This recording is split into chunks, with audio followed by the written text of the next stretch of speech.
This conference will now be recorded.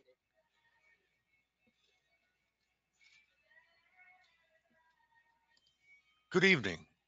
Welcome to Targeted Massachusetts Northeast Conference. My name is Frank Allen, and I will be your host this evening. The views and opinions expressed on our show are not necessarily the views and opinions of STARS or Targeted Massachusetts. Thank you very much. And we're rolling. This conference will now be recorded. Hi, good evening, folks. And how are you doing?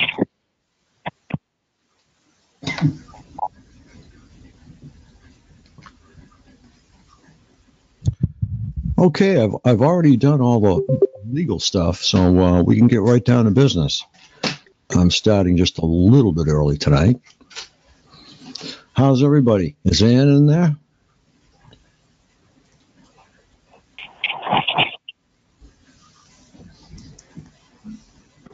Hi, it's Ann. Hi, Ann. How you doing? I'm doing better, a little bit better. They decided to stop shaking the whole place up.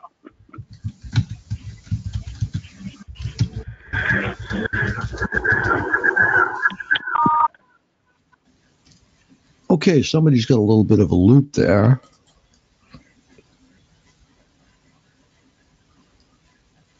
And hi, ABC. I guess you've got a new name there.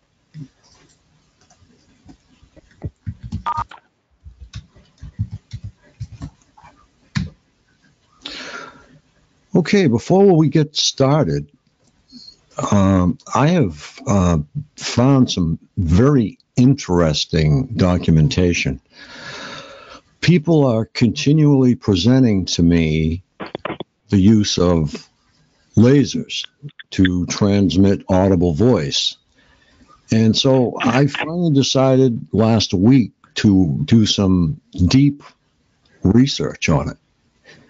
And I was well rewarded for it, I will tell you.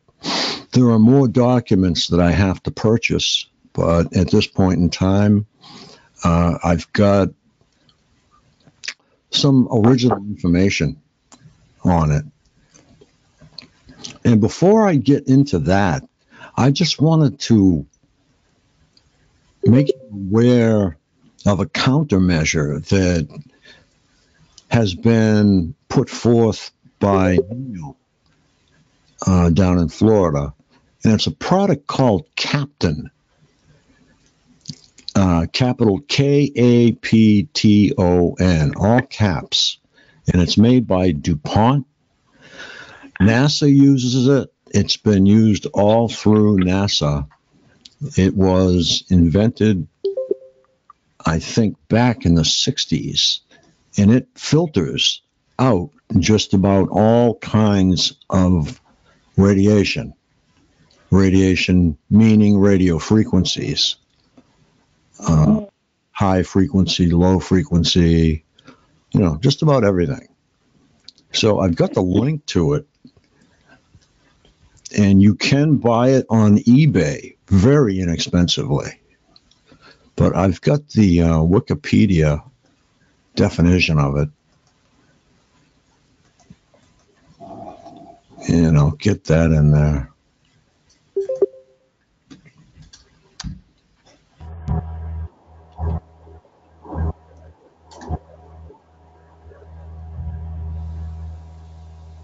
Okay, caller 12. You've got a problem there. Looks like it's okay now.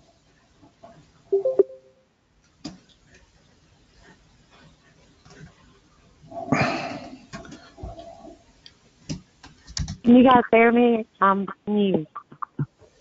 Excuse me? Can you guys hear me? I'm new on this. What do I need to do? Oh, yeah, we can hear you very well. Okay, thanks. My name is Frank Allen. We've many callers, not as many as we'll have pretty soon, but we've got many callers, and we've got Goodness 8, Kathy, Kim, ABC, and Setsa are already here. Good. My name's Tammy. Tammy, okay. Yeah, and I'm from South Carolina. South Carolina. Yeah, and I've been told by Ella there's no one else in South Carolina that will talk. So I'm all alone with all of them. Okay. Sets has got actually a good link in the chat. Actually, two good links for Captain and film. I believe that it is a long distant relative of actual 35 millimeter film, or actually more like recording studio film, 1 inch and ½ inch. So it's that could be a countermeasure that really does work, because it's 1 mil thick. So it's 1 millimeter thick already. Some of the others, you have to build up layers to even come up to 1 millimeter. Okay, so that's something to explore. There are two great links in the chat. Anyone who would like to have these links mailed to them, just text me or email me. My phone number is 508-857-8334. And my email address is frank@targetedmassachusetts.org. In one of those two places, you'll be able to catch me, or actually both. Yeah, it has to be tried or developed. We have to see if it works. And I think after I get through speaking here, probably in a half an hour or so, there'll be those of you who will want to try something else. So I have a couple really great YouTube and some more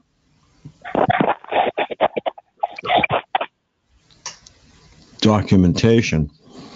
But while if you came here early, you were listening to Surviving Electronic Stalking and Harassment, V2K, and it was by a ex-military engineer, and it was a very powerful testimony they want you to know. Hey, Frank, can I ask a question? Sure. That Captain, is it anything like Velostat? Possibly. I haven't seen it yet. If you want the best descriptions I can see, probably you're going to find in YouTube.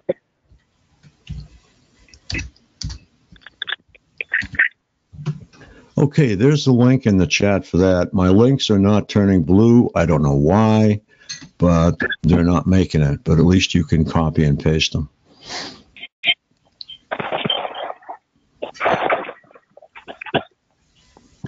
Okay, and another thing that we can speak of tonight is deprivation of rights under the color of the law. And I'm going to go to that right now, I believe. I thought I was.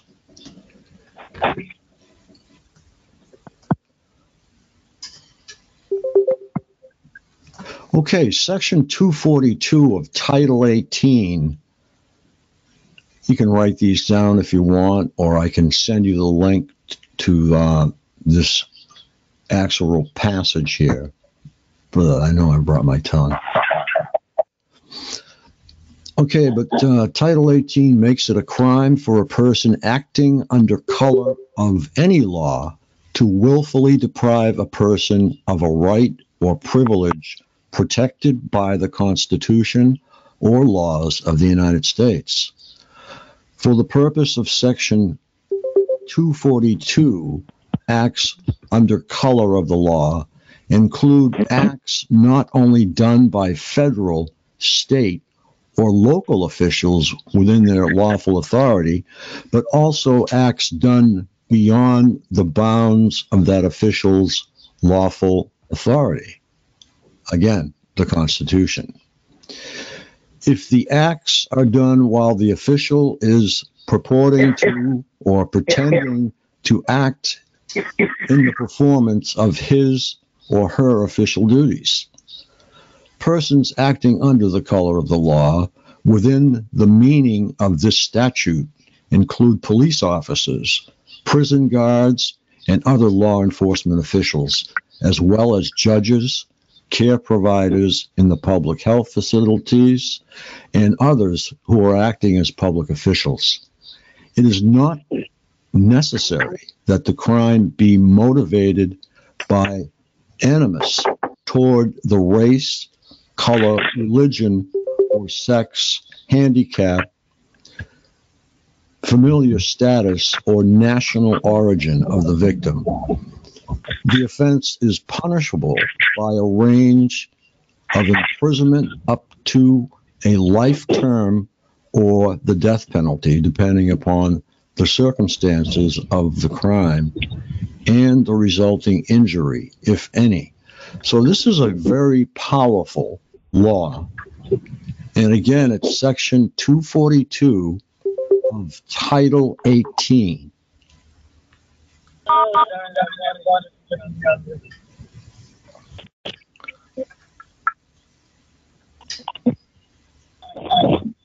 Okay, and there are different versions. I shouldn't say versions, but different representations everywhere, so that it's not a problem to get it. Just remember Section 242 of Title 18. And that will be in the United States Constitution. Hey, Frank, I have a good example of something under the color law. Go right ahead, Rick.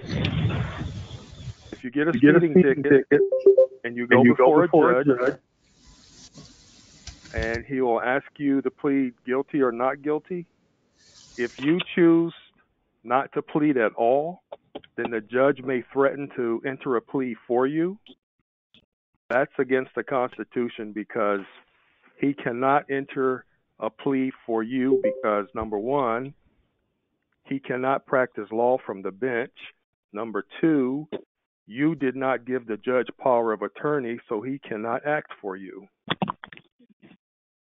But they do that all the time. Yeah, I believe the language is a plea of not guilty has already been put into effect, or words to that effect. But yeah, I hear that all the time.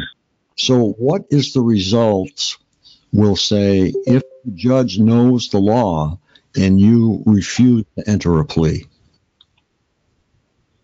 I've heard of cases where the judge sent the person to the person that handles the documentation, a clerk, and then they give them a form and they tell them to sign the form, and the person refuses to sign the form. And then the clerk runs back to the judge and say, "Oh, he won't sign the form," and then they throw it out because you've just defeated them. Okay, so you and the Constitution have defeated them, correct? That's very interesting, and your recourse is, if the judge forces the plea on you, then you can sue the judge for violating your rights.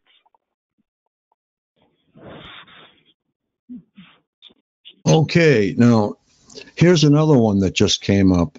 I thought that it was against the law to bring a suit on a sitting judge.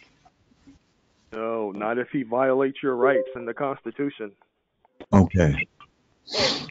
Now, what if he took an oath to uphold the Constitution, and if he violates his oath, you can sue him.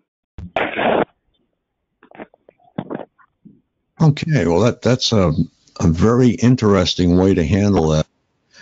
I believe the next time that I am faced with such a situation, I will exercise the option and see what the results are. Now, is there any part of the Constitution that I should reference?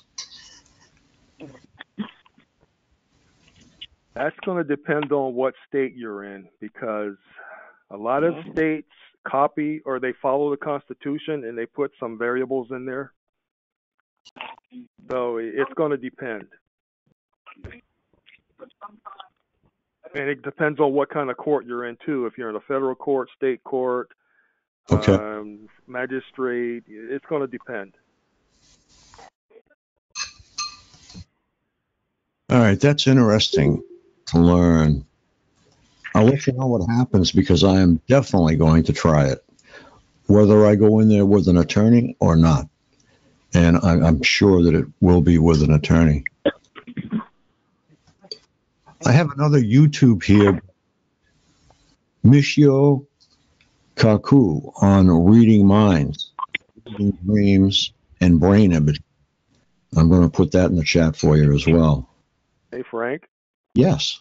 if you hire an attorney, you're giving the court authority over you, because the court is going to be a member of the bar and the attorney is going to be a member of the bar. Okay, they're all officers of the court then. So that makes that unviable. And very interesting, too. Okay, I can't express enough. After you've researched Captain by DuPont, you might want to purchase some and just try it.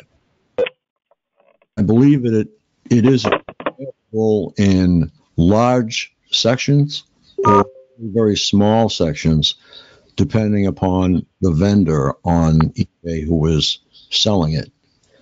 If it helps everyone, we will buy a lot of it and sell it to you as you need it, and it will be per my cost. In other words, if it cost me, we'll just give you an example, $1 a foot, that's what you'll pay. I don't make money on TIs. Never have, never will.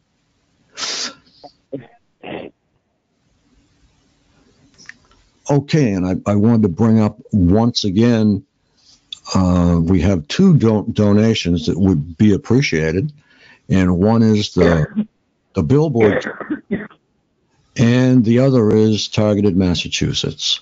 We both need donations.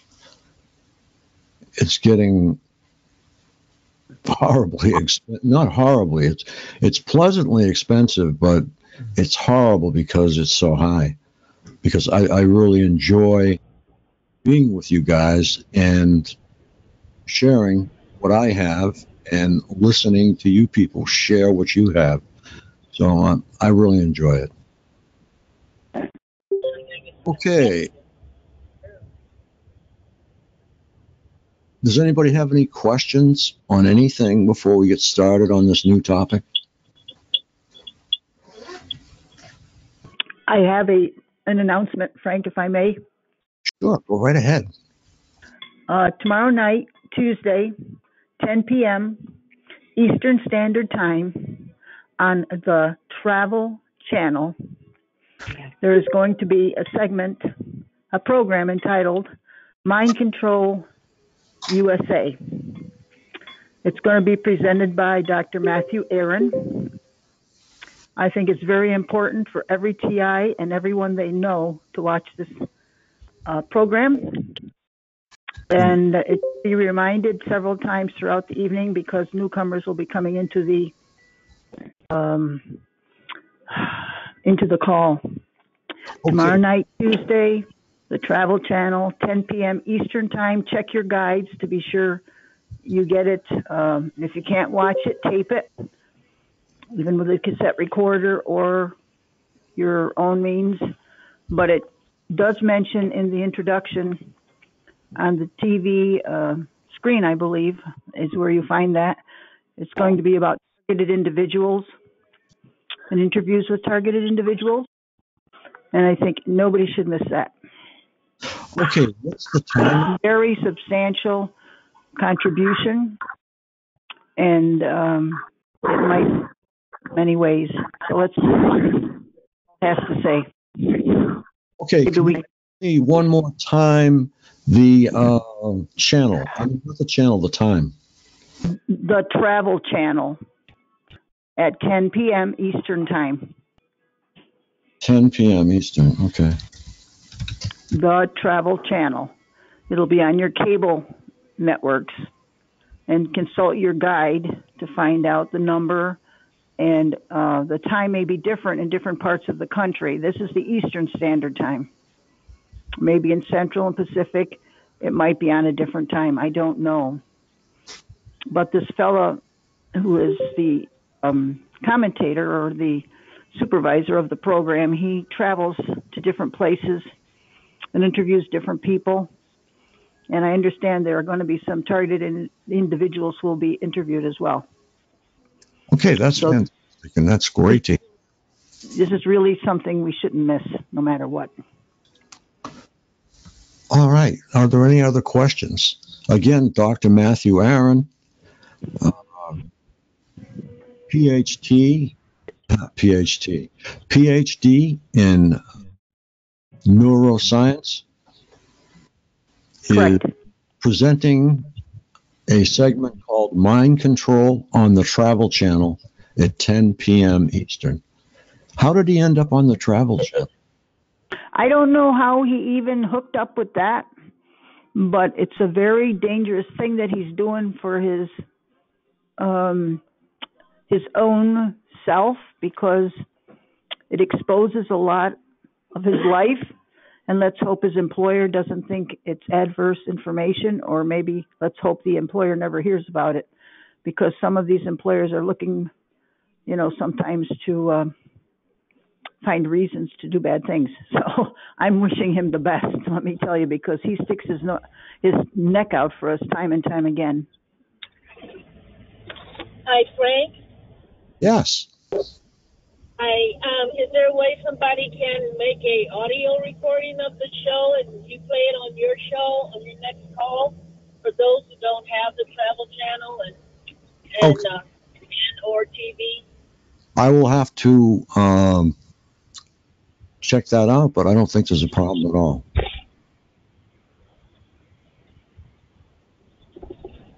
Even if you tape it with a small cassette recorder to go back later to review it, if you don't get every detail.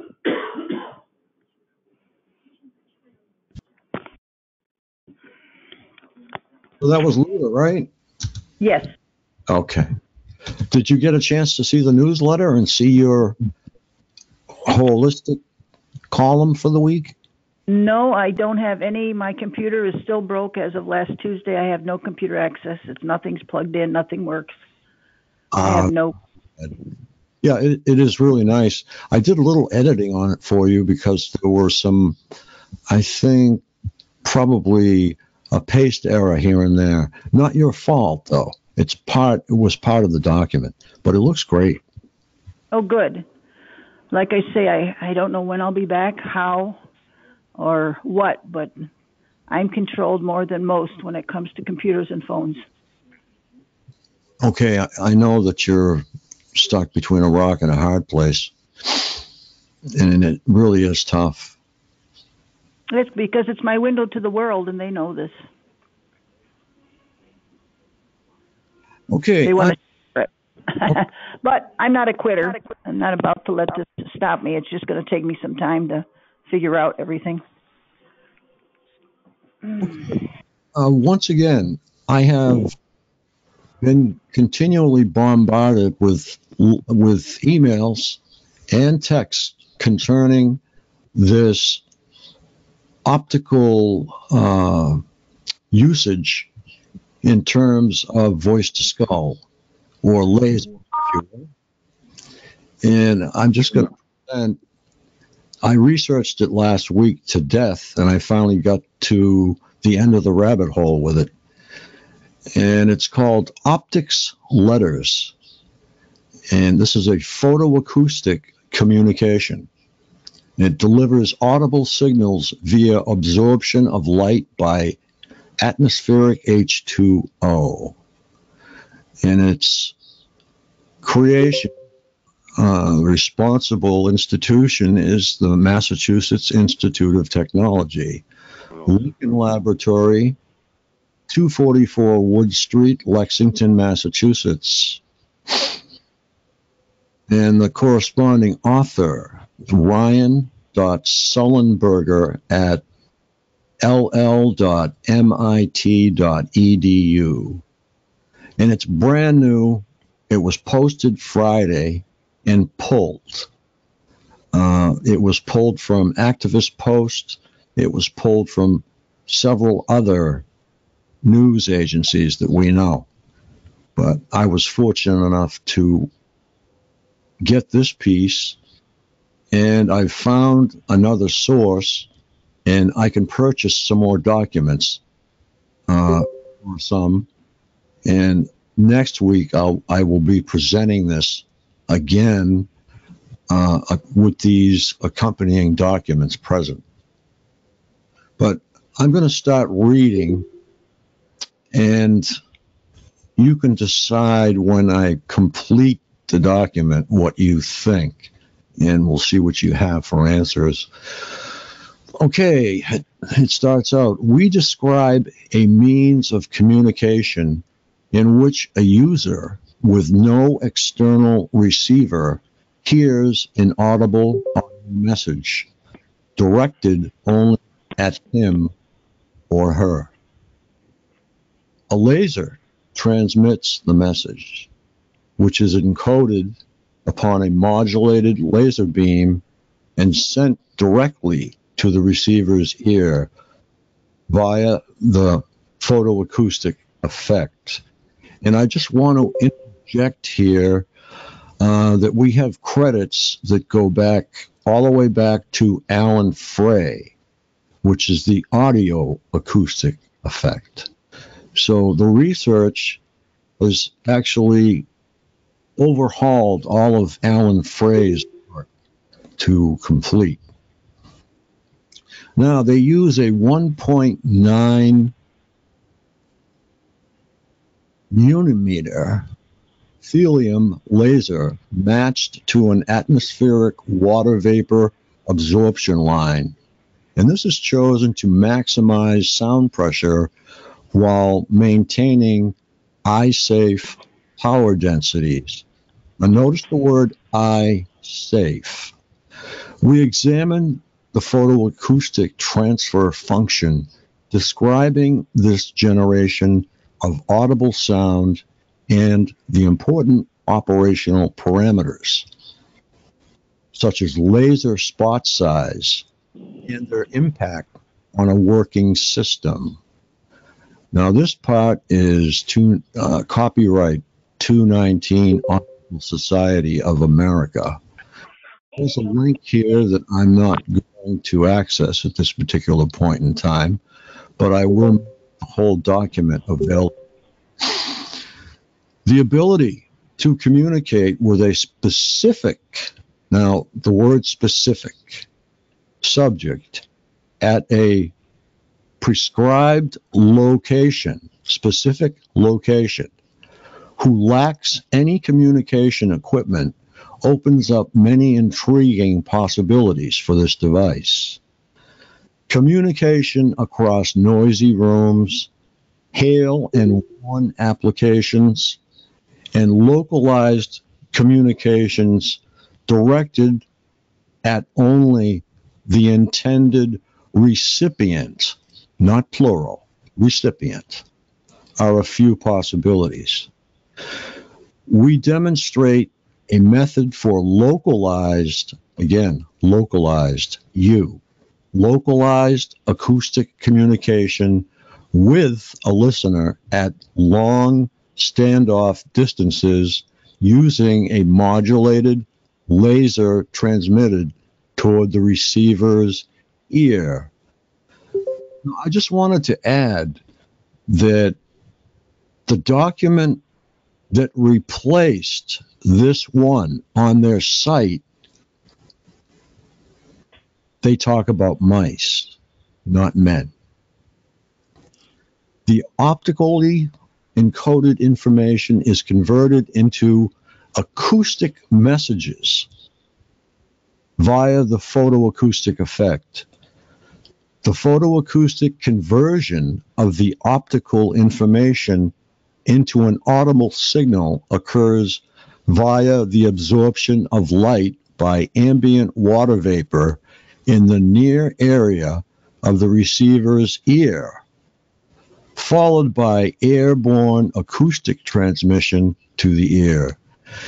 The recipient requires no external communication equipment in order to receive audible messages. We refer to this means of communication as photoacoustic communications.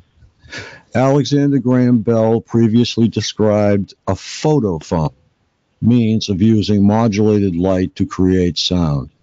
However, Bell's invention never anticipated a means by which the sound could be sent directly to the user without the need for an intermediary material. Later, a photoacoustic speaker was patented in which modulated laser light was shined into a gas absorption chamber. Now, I'm sorry if this is getting a little technical, but it's the only way I can get to the parts that aren't technical. Okay, so again, this device failed to anticipate the possibility of using open air as the absorbing medium. Recently, there has been work investigating a photoacoustic means of communication. Okay, again, journal. It's all part of the same document. Journal, copyright 2019, Optical Society of America. Okay, I'm going to go back. Recently, there has been work investigating a photoacoustic means of communication that does not require a medium other than air.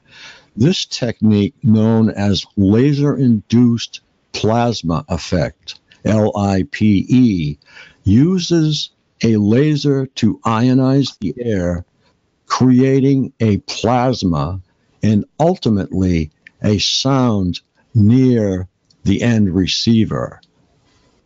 Again, you.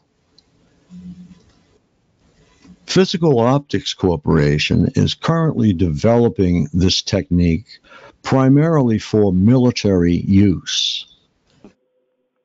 Use of ionizing radiation for producing sound, as well as the need for very high power lasers, are safety concerns for the viability of the approach. Limited work has been performed examining the use of microwaves to stimulate sound directly in a user. However, all right, this is a very important part here. The communication has been limited to barely audible clicks, no complex messages due to the ineffectiveness in the transmission through bone and tissue. So what I've just uncovered is the fact that we are looking at something that is not microwaves. And this will explain a lot when you read it over yourself. But I'm going to say that again. However, the communication has been limited to barely audible clicks, no complex messages, due to the inefficiencies in the transmission through bone and tissue.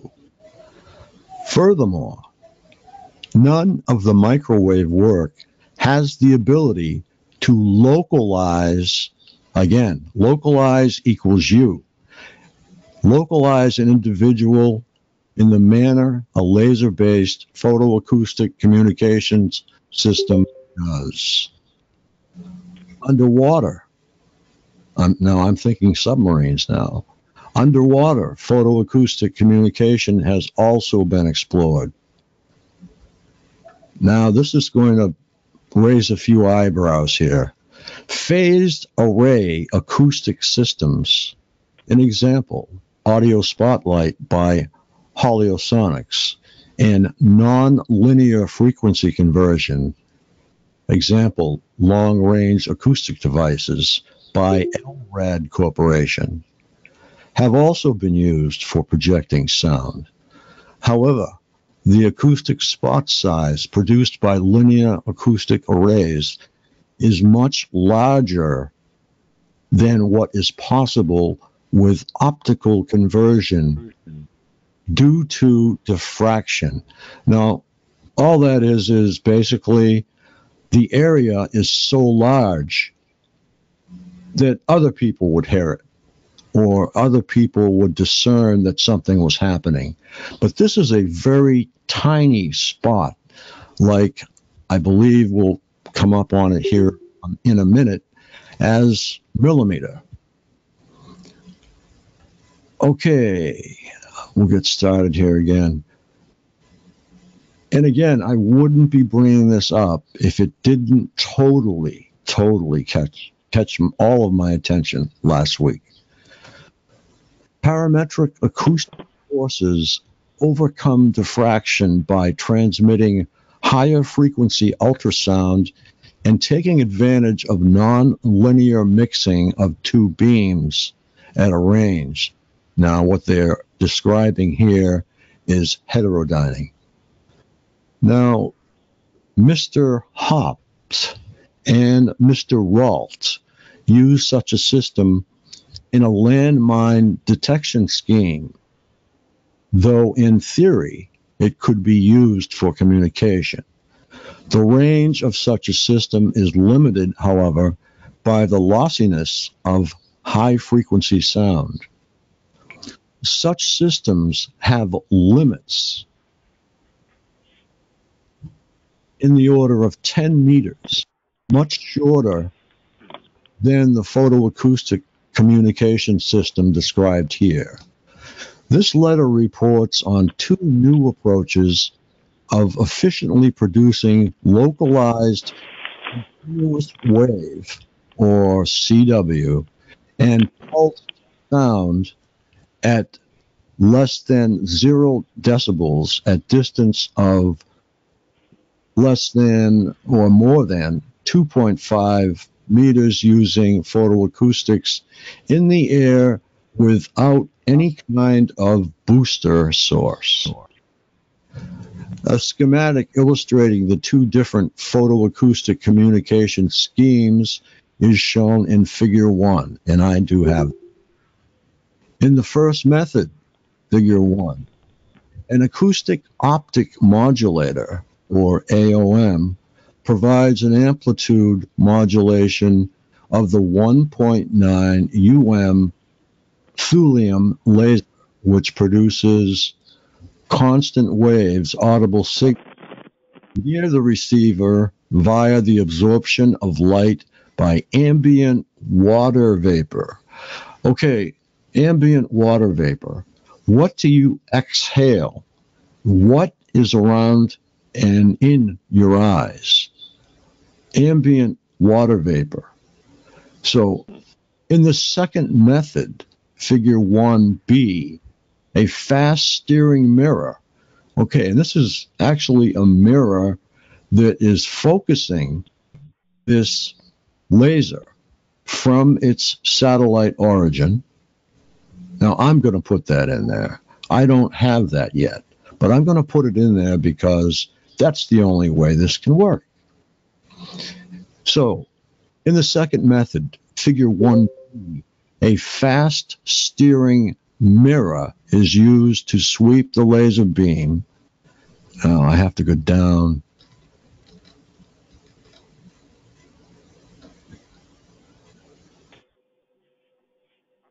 Such that the laser spot travels at the speed of light over some arc, 360 degrees adjacent to the receiver.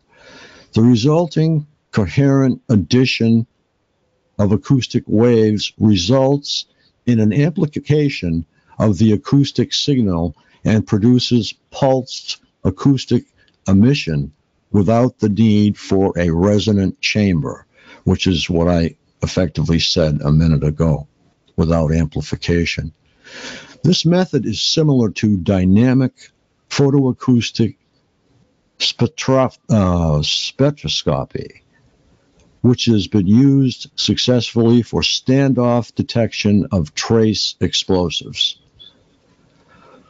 Okay, the laser wavelength was chosen to enable efficient long-range communication as well as to satisfy requirements for laser eye safety. For whose eye? Your eye, maybe. My eye. Since acoustic pressure is directly proportional to optical absorption, a laser wavelength for which water is strongly absorbing is advantageous. Even in very dry environments, there exist appreciable amounts of water in the air. The upper bound for airborne water vapor is naturally 100%. Relative humidity, for which a standard temperature of 25 degrees centigrade, there exists a 4.4, 10 to the fourth power. Okay, I'm not going to read this because it's just going to leave everybody hanging. Okay, because the near infrared is strongly absorbed by water, it poses significantly less safety risk than wavelengths that can penetrate through the eye. Here we go. Then wavelengths that can penetrate through the eye to the retina. I think we're starting to get an idea how things work, possibly. The primary safety risk at these wavelengths is thermal damage with an eye and skin safety threshold of 100 millimeters. W/centimeters to the second power.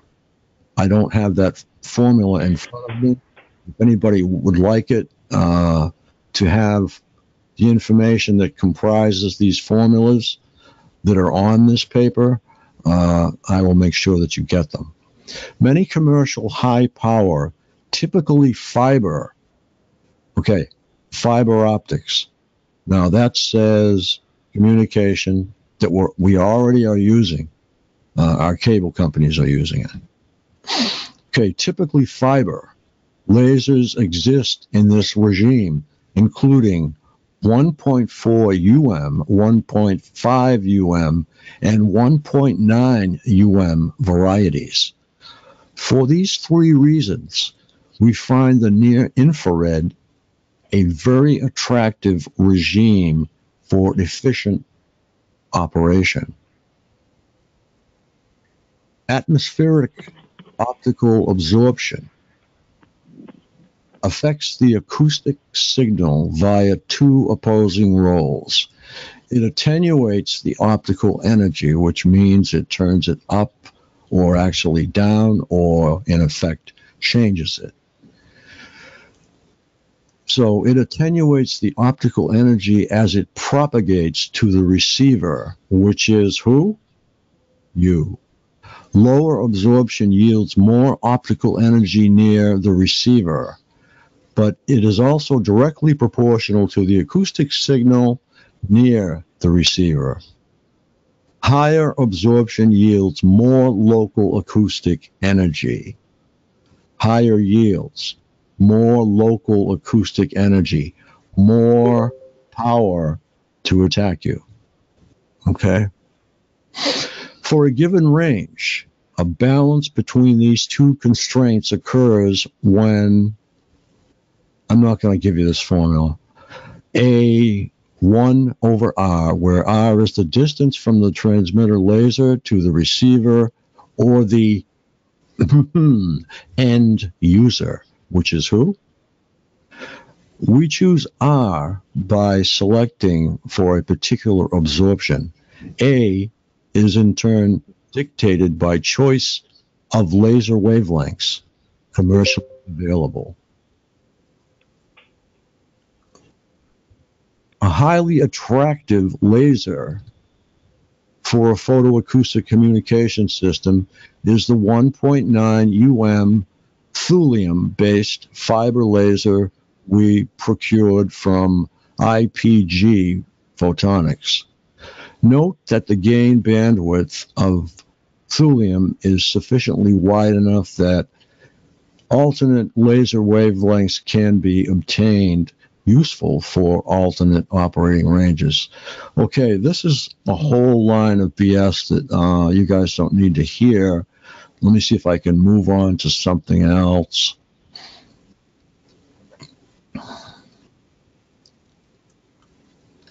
Okay, this is all equations.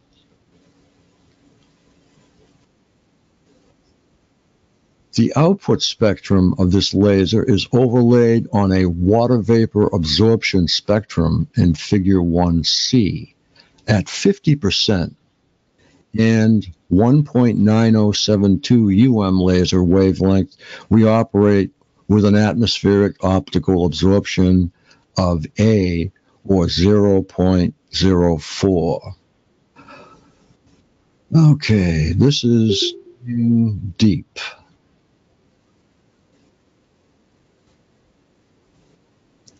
Okay, I'm going to get into another part here. I won't keep you much longer with this, but to me, this is the most important thing that I have found this year in terms of information, because my conclusion before I even finish reading this is you can write off a lot of these microwaves and start looking at lasers, because you can shoot a laser at the sun and not lose anything. Right on target. I know you all must have used lasers around the house or like playing with the cat. And you can see that once you shine that laser in a direction, it still maintains the same size, the pencil size. Okay, we carried out experiments to demonstrate and characterize traditional and dynamic photoacoustic communication configurations. Figure 2 and 3 show the measured sound pressure levels produced by traditional and dynamic operation, respectively. Okay. So this is what I'm going to say. There's a lot more information here. Okay. There's a lot of stuff that will blow your mind here, but I would like you all to read it. And there are many people who have said that they've already looked this over. Well, you did good, because it only came out February 9th. And wasn't that Friday? Or actually, it hasn't come out yet. Sorry about that, my error. Let me see. I want to see the conclusion.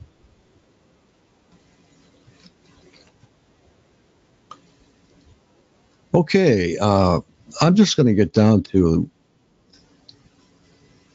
the references on this.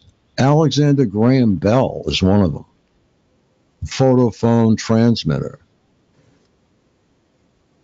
And one of the most interesting ones here, as I mentioned, is Alan H. Frey, who invented the audio system versus the photoelectric system. And we have to Audio Spotlight by Holosonics, Folk Audio Technology. We have credit to LRAD, which is a wide band public address system, if you will. It will issue a shriek, but it is not designed in public use to hurt anyone, although many people have walked away with blown out ears. But it can drop a sound exactly where it's pointed. And as a matter of fact, I think they have a sight on it. And then we have Laser Institute of America, American National Standard for Safe Use of Lasers, which is ANSI, American National Standards Institute 2007, and ACTAM Model Physical 58, 381, 1986. Now, I'm just going to go back and look at just a couple of key spots in this.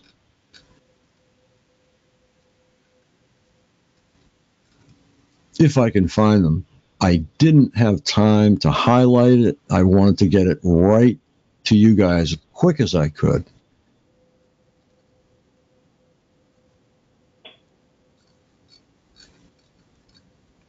Okay, so while I'm looking, what do you think of the idea that they are talking about eyes, they are talking about ears, they are talking about sending audible speech to an individual? They are talking about sending audio speech for miles. They have already said that microwaves can't do it. So what do you think?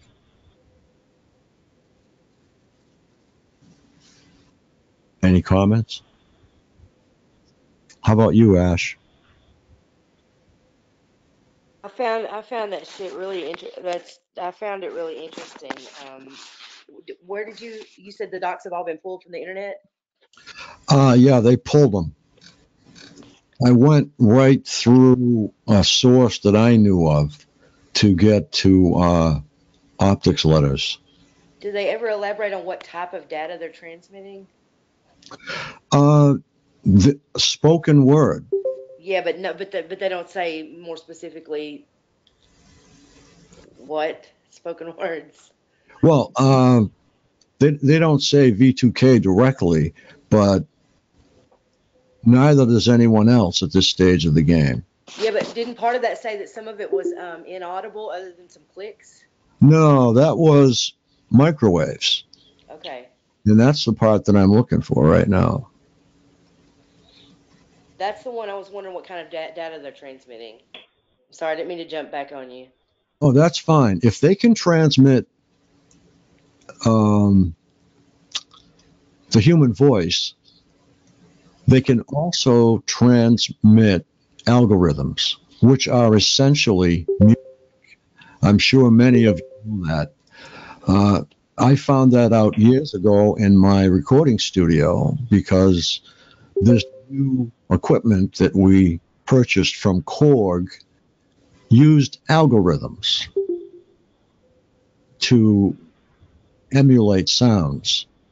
Like we could take a woman screaming and put it on the keyboard, and it would sound like the woman screaming in all the keys.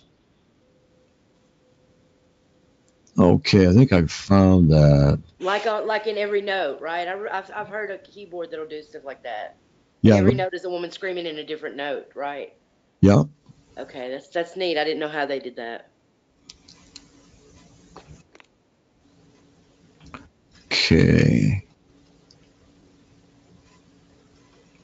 Yeah, this is quite a find for me because I can see a satellite with 1 million nodes on it or more, and more satellites.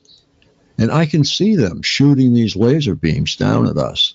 And I can see this being accurate. They've already stated right here in this work that microwaves produced buzzes and clicks, but nothing discernible. And this is taken from Alan Frey's work. And they moved on from Alan Frey's work, used his ideas, and applied them to laser technology.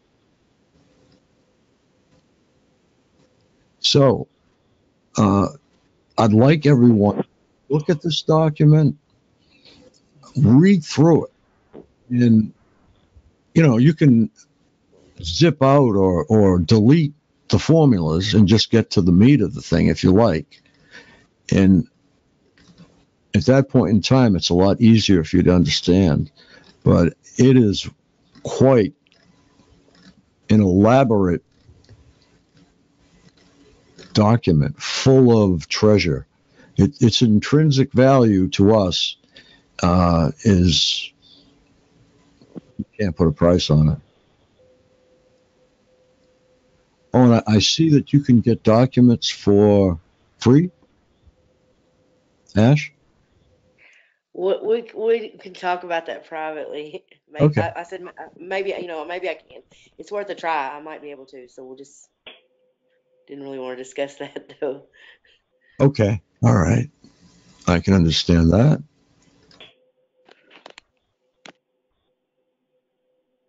Okay, I'd like to open the room is open. No one is muted. Anyone can speak. Can I ask another question real quick about that? When I was saying what are they transmitting through the microwave, and they said it was inaudible other than the clicks, like, and you said it algorithms, but can you break that down like in regular terms, like what exactly they would be transmitting to people? Okay, first of all, it was the microwaves that produced inaudible speech, no phrases of any kind, and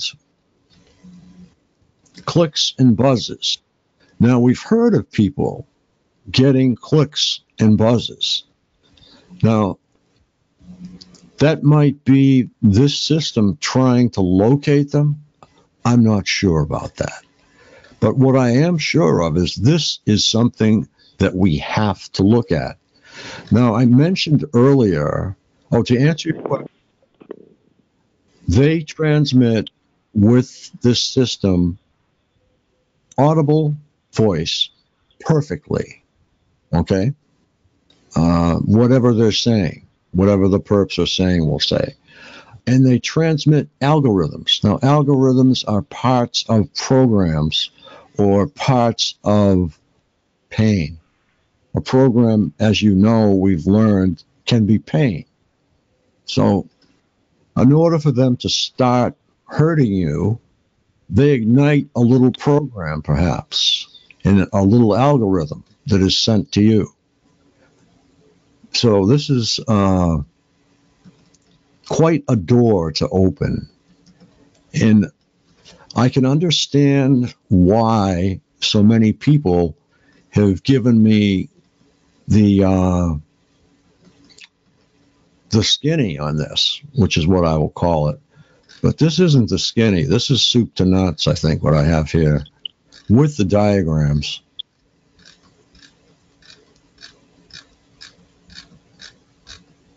Yeah, I was very disappointed last week to find out that it was pulled.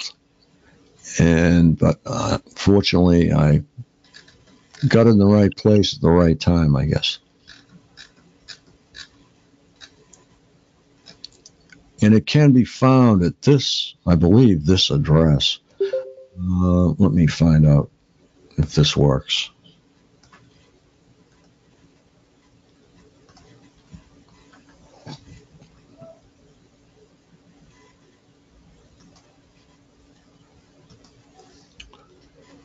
Let me see. It'll take me a second.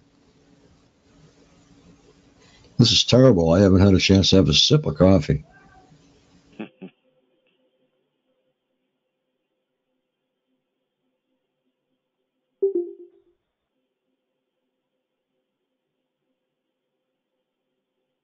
Okay, and I haven't ruled out microwaves. Okay, I haven't ruled them out, but I'm sure giving you something to consider, because that eliminates, okay, the cell towers, that eliminates things that I cannot make sense of. And that is how they can pick somebody out in a crowd. Well, with a laser, that's not hard at all. Once they get a lock on you, lasers and satellites don't quit. And I think they can send just about anything they want through that. Because as you know, laser is the high end of a radio signal. Maybe a lot of you didn't know that.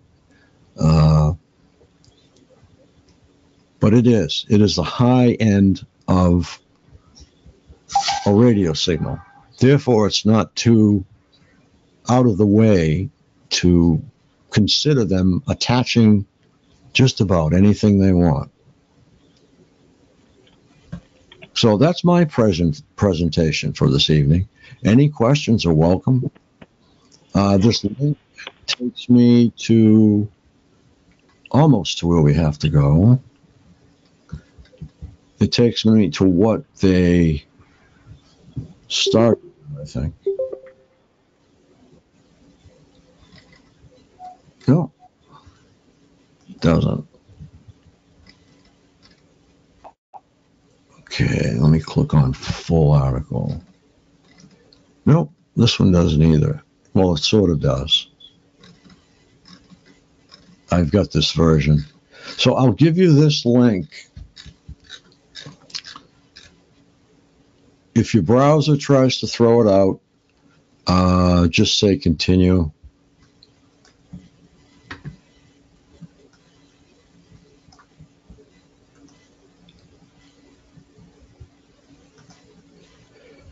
All right, this will be in the chat in about a second. Anybody that wants this emailed to them or even mailed to them, let me know.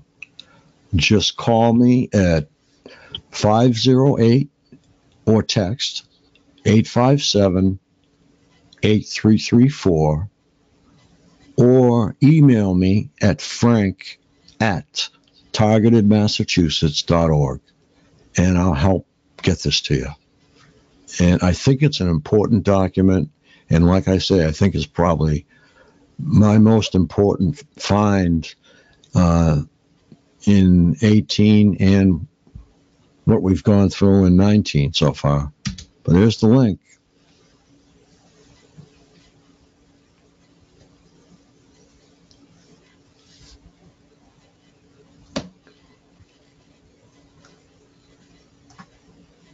Okay, was not my intention to upset the apple cart, but a lot of people have wanted to know about this. So I found it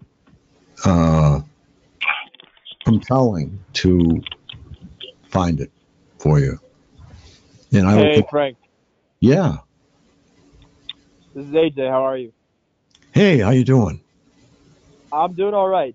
So I found your presentation very interesting, and I didn't know about that. Do you know which journal published it, you said? OSA Publishing started it, and that took me to Optic Letters, which is part of OSA. And what's the title of the article? Let me see. Photoacoustic communications, delivering audible signals via absorption of light by atmospheric H2O. That's one type. There are a few. Very, very cool. I thought it was very interesting what you were saying. In my opinion, and my opinion is only my opinion, it faces the same problem as the microwave theory in that in order for there to be actual communication, you would need to have line of sight, or you would need to be able to penetrate walls, right? You would need to be able to penetrate the walls of a house, or the walls of a Faraday cage, or the walls of, a subway station. There would need to be some sort of penetration happening there. Okay, if I can interrupt briefly. Yeah, go ahead. They have this mirror that will steer the laser to a 90-degree angle. So almost. It's probably steering it to 45, but it's steering it beyond the realm of reason so that it will in fact go through your windows. And I think once they lock on you, they've got you. Have you ever been into a subway, Frank, and have you noticed that the targeting follows you or not? Yes, it does. So yeah, I mean, it's interesting. It's a theory.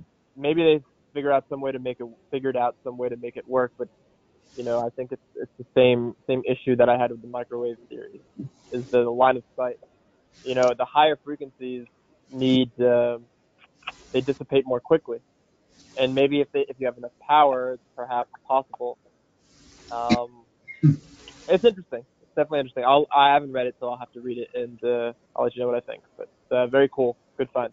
I'd like to have input from everyone, because this actually ionizes the air and it turns it to plasma. And so you're actually dealing with plasma here. And we all, I think, have heard something about plasma here and there. But it's a very powerful agent that is actually delivering this audible speech. But it certainly impressed me. There are shorter versions of it. I have a few different versions of it. The ones that they are showing now, like I say that all of the experiments were done on mice. So they apparently wanted to pull it. And this is from news media, not necessarily from MIT. Mm-hmm. But if you try and find it by name, I don't think you will. Okay, and I just wanted to remind everybody that tomorrow evening at 10 p.m., Dr. Matthew Aaron will be hosting a show called Mind Control on the Travel Channel. That's 10 p.m. Eastern.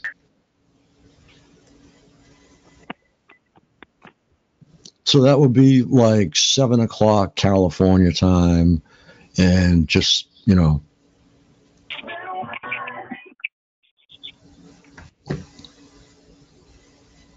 It's actually up right now. If you have, I think I have Xfinity, and it's on demand. I watched it already. Okay, it's a repeat? No, it came out today. The first episode was today. It aired at 5 p.m. today. Oh. Yeah, it just came out. It was really, really cool.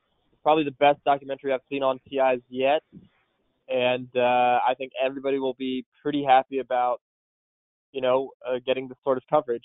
He at least entertains the fact that this is possible and it could be happening. He presents the facts in such a way that it doesn't make it seem, it makes it seem pretty logical here. And Matt has done an excellent job in his interview. It was great. It was the best one I've seen yet, and I'm really happy and excited about it. Hopefully we get some more hits and more people contacting us. It was really awesome. I think we will, and I will make this. I'll send out a special email tomorrow advertising this.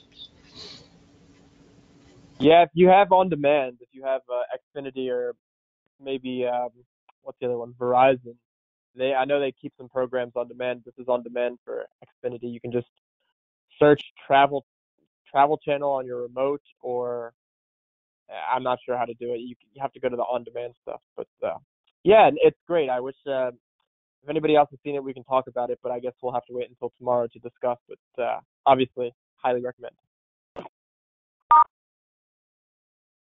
Yeah. Okay. This clears up a lot of things like delivery accuracy. If a satellite, will say, wants to shoot a target on the ground, they can shoot a screw out of a light socket if they want to. So a laser carrying a signal from a satellite, I can understand totally. Now, how they shoot it down through that mass of satellites and space junk is beyond me, but they do. They can't. It's too far away. They use the cell towers, and then the cell towers go with the smart meters, and they have facial recognition. It all ties in. Okay, sir. I appreciate your input. I am presenting something brand new that already claims, and I've gone through all of Dr. Alan Frey's work, and this actually states right there that buzzes and clicks were available from Alan Frey's work. And they reviewed and duplicated Alan Frey's work, and they've came up with this new theory. And it's actually not a theory. It's produced, tested, and to my knowledge is being produced for the military. So they mention individual, they mention eyes, they mention ears, specific person it can be delivered to. So this is what grabs my eye when I read it. So start reading in between the lines, and it'll probably say, oh yeah, I can grab Kim on the corner of Granite Street at 5 o'clock and shoot her in the back of the head, and lock onto her. So this tells me that's how they track. So I don't know. I won't debate you on believe what you want to believe. Satellites are too far away to come directly at us at Earth. They have to use the cell towers. Recognition, Wi-Fi. How do you explain the cable companies using satellites? How do you explain, everybody that uses, they use laser communication to get to the UK. Now you can make a phone call to the UK without sounding like you're talking to somebody in a tunnel.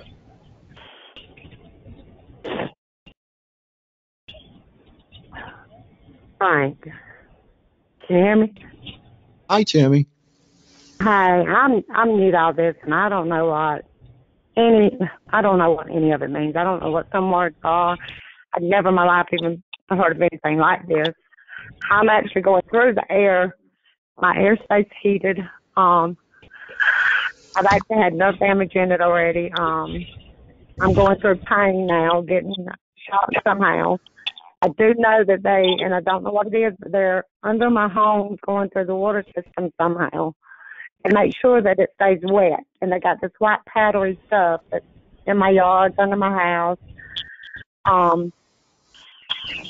And I know that like my vents, anywhere they can get an open area, they shoot up this whatever chemical that I'm inhaling all the time. I don't know how I'm getting shot. I mean, it's in my legs. I've been wanting to make them weaker. A lot of pain. I just had surgery about close to a year now, and it's like they went into my back. I go to walk and it locks up. And stuff through my ears. I'm not hearing no voices, no V2K or anything like that. It's just the burning, and I constantly stay in heat. I'm soaking in sweat all the time. So, but I don't know what they're doing. I was told it was all radio controlled, and I have seen a green and a red dot. My grandson, even this weekend, was talking about he's seen a green dot on the wall in the room he was in, which is the first time anybody's ever said that, because nobody in my family believes in it, and nobody in South Carolina does that I know of. So I don't know what's happening to me. And like I said, I don't know these words. I don't know. I've never been into anything like this. So I don't know what the optical, what any of it, what it really means.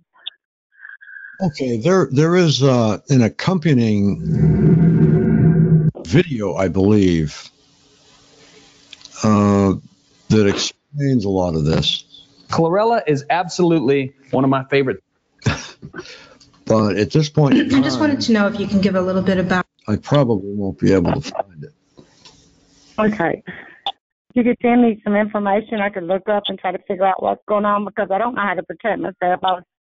Like Saturday, I was real sick, severe headache, it hit my head.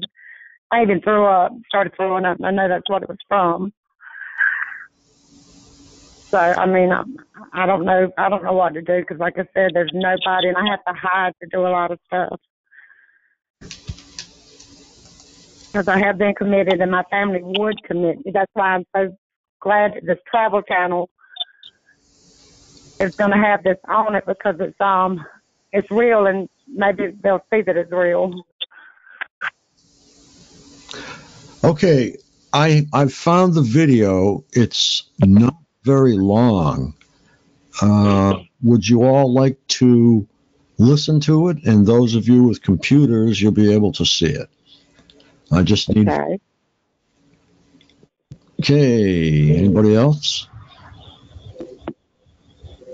Well, I'll cue it. It's only like 9 minutes from what I can see. Okay. There's a protein shake. All right.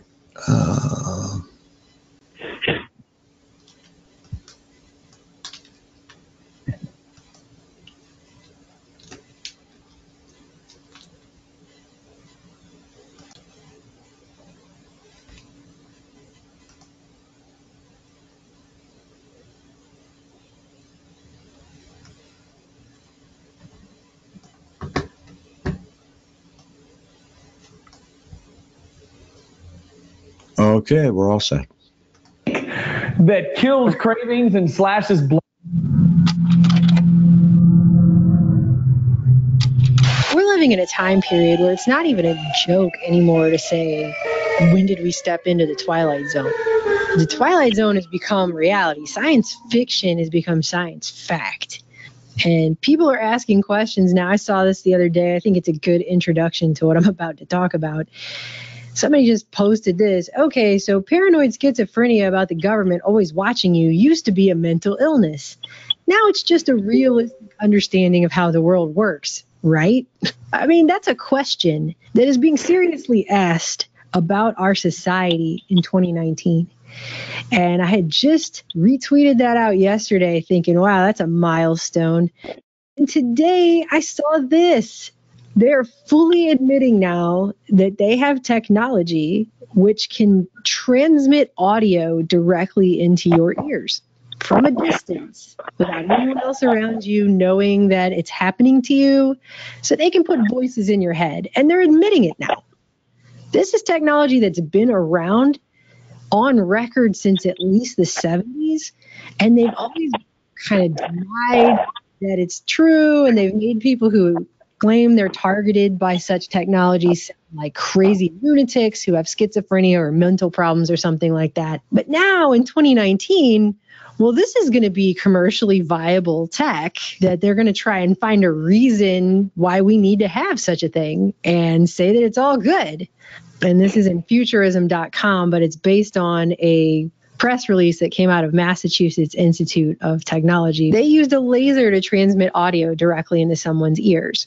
And it says, scientists have figured out how to use a laser to transmit audio ranging from music to speech to a person across a room without any receiver equipment. It says, our system can be used from some distance away to beam information directly into someone's ear. MIT researcher Charles M. Wynn said in a press release, it is the first system that uses lasers that are fully safe for the eyes and skin to localize an audible signal to a particular person in any setting. And they published a paper in the Journal of Optic Letters, and they describe how they have two different methods to transmit tones, music, and recorded speech to a person's ears directly via a laser. It says the technique allowed them to transmit sound to a person more than 8 feet away at a volume of 60 decibels, which is about the loudness of background music or a conversation in a restaurant, without anyone between the source of the sound and the target hearing it.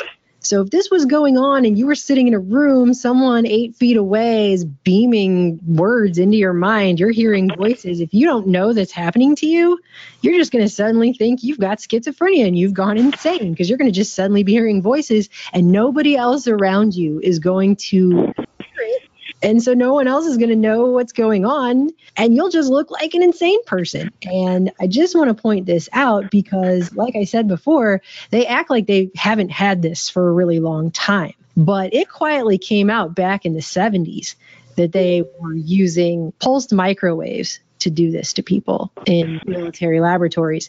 And one such book is this one, Microwave Auditory Effects and Applications by James C. Lynn.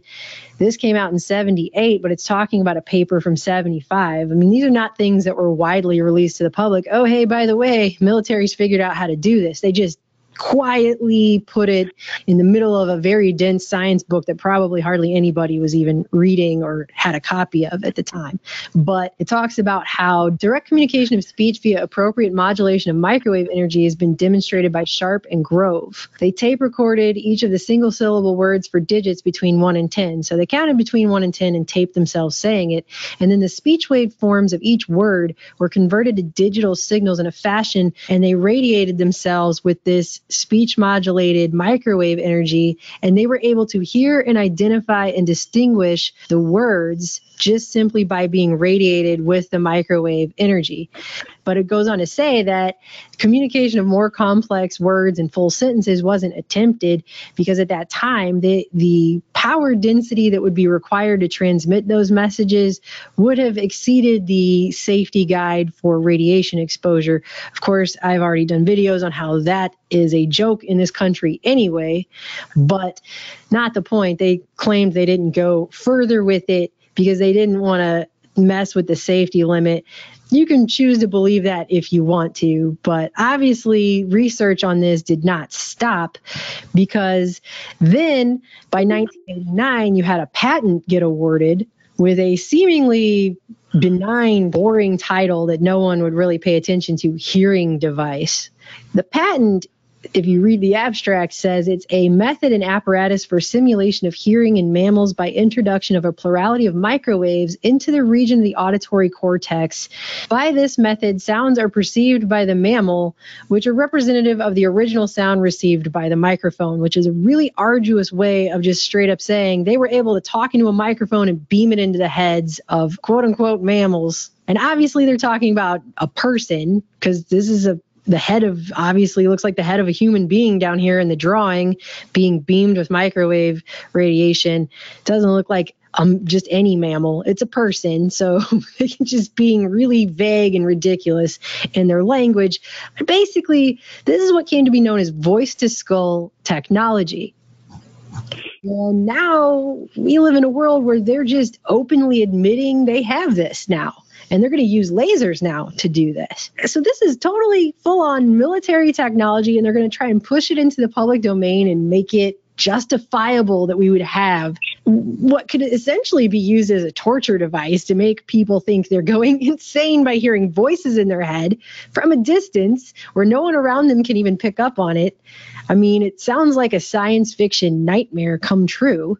And here, listen to this justification they say here in this article. It says they believe further research will allow them to scale up the transmission device, which would make the technique useful in dangerous situations, such as during a mass shooting, where authorities could beam instructions directly to individuals without anyone else hearing them. Really? That's wow. Justification for having such a device is so that the authorities can beam instructions directly into people's heads. That doesn't sound like a slippery slope that could be misused in 1,000+ different other ways. Give me a break. But I guess people are going to be willing to accept that intrusion because it's for your safety, right? It's for your security. So everyone's willing to trade their freedom inside their own brain for the security of that. And obviously there's no way that could be abused, right? I mean, how naive are they going to pretend to be about this? I mean, how many different ways can this technology be used in a positive way versus how many different ways can this technology be abused in a evil villain in a science fiction movie kind of way? I mean, it doesn't take an MIT researcher to ask that question. We hope that this will eventually become a commercial technology. Researcher Ryan M. Sullenberger said, there are a lot of exciting possibilities, and we want to develop the communication technology in ways that are useful Yeah, you do? Useful to whom? Okay? That would be my question. This is the what I'm just thinking of 7 years of targeted individuals contacting us with their stories that all sound horrifying, and you can never tell if what they're saying to you is real. It seems real enough to them, or if they're just insane. Well, guess what? This technology exists, and they're just now deciding they're going to widespread announce it to the public. So when people say things like, paranoid schizophrenia about the government always watching you used to be a mental illness, but now it's just a realistic understanding of how the world works, that's not even a question. That's just a statement of fact. I think the Twilight Zone was really just getting us all ready to live in the reality they are now presenting us with.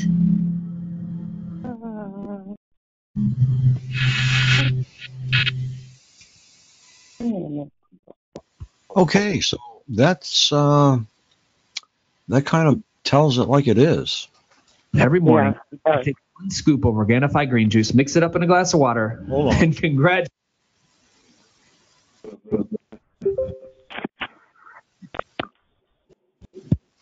Yeah, if there's anybody who would like to have the link to that, I can definitely put that in the chat too.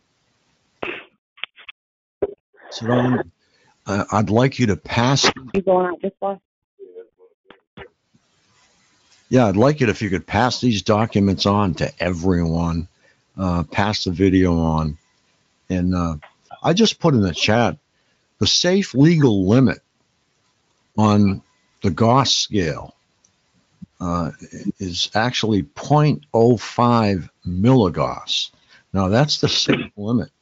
I receive 450 to 500 milligauss all the time, all day long. Okay, Claire, I'll send you that link.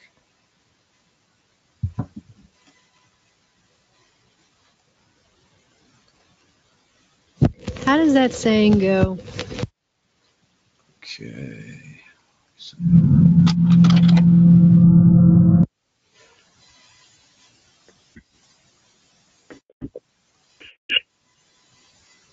But there's a lot of people who are skeptical about everything. So, I mean, to have somebody believe this is actually, it may be a little easier than like a radio set, because you're actually getting a laser shot at you. And I do mean shot too. It is actually shot at you. And the laser that is a very powerful one. They have downplayed the at which they can send them, because I happen to know they use it to communicate in space. They communicate underwater now, by the looks. That's not a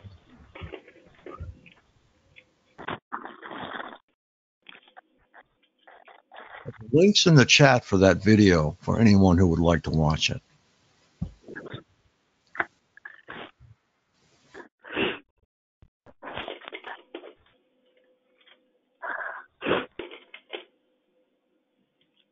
Okay, we got somebody drilling for oil here. Caller 11.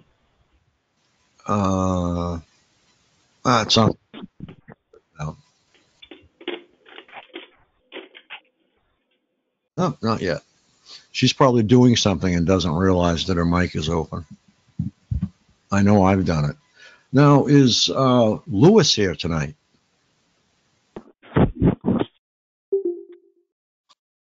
Hello, Lewis Rowe? Hello. Hi, Lewis. Hey, Frank. Hey, Frank, how you doing? Good. Would like to change the beat a little bit. If you'd like to come on for Rule 1025, if you'd like to come on, and, I don't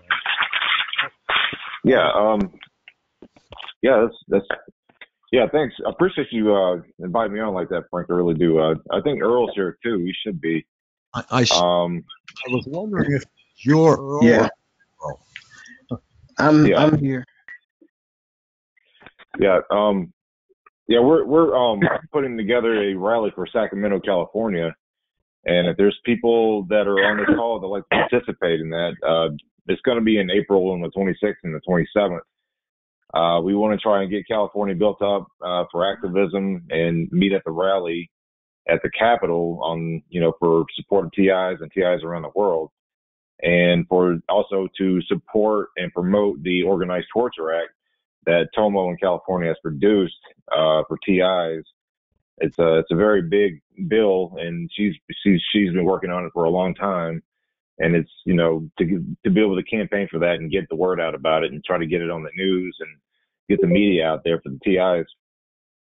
Basically, what we would like to try to get is 100 people out there or more to support what the cause of California rising up, as far as TIs and supporting the bill. So it's pretty important that we try to get that together.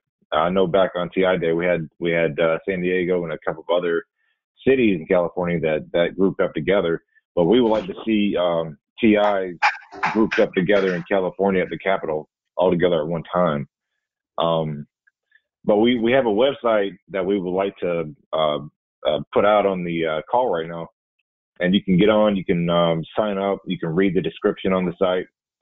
It's TISpringtimerally.com. You can get on there, you can view all the information, you can sign up, you can if you have questions, you can send me an email at targetedindividualday@gmail.com, or you can send a direct email to. We have an email set up for people that can answer questions. If you have questions, you can send it to TISpringtimerally@protonmail.com. Earl, would you like to share anything? Well, I just posted a link in the chat section to the website TISpringtimerally.com. Okay, we have a lot of callers here, so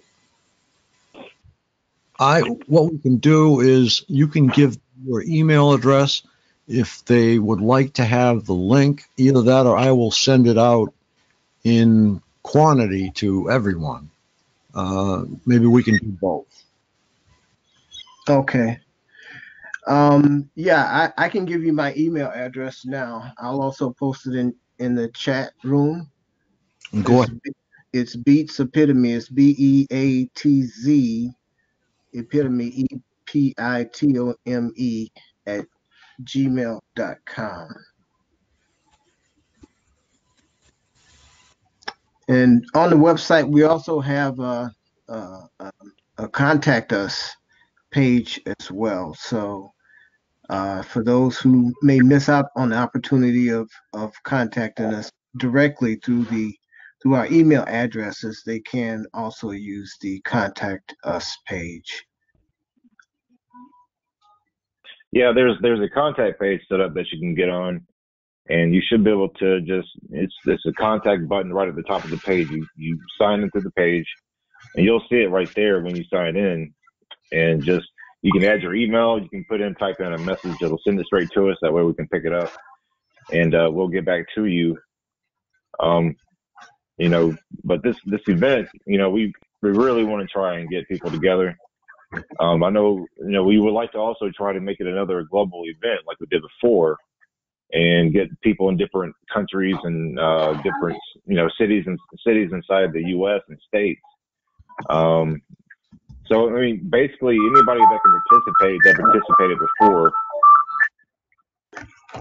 Sorry about that. It's okay. Anyone that participated before, we would like to invite you to come out again and participate in activism against targeting. It's pretty important that we keep doing activism together globally and nationally, and basically, just get out and do activism and support each other and be around each other, and try to have fun while we're doing it, and get to know each other, and basically just talk to people and shake hands and, hand them flyer information, maybe even take their name and number down for future events, things like that. Maybe have personal conversations with them. You never know, they might know somebody. We also have like a testimonial set up for the page. You can do a testimonial on the website.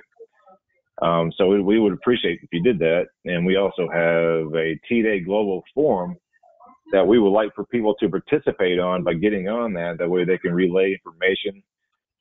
It's a way to communicate with other people in different states. If you're in Florida, you can get on the forum and go to the Florida section and be able to communicate that way.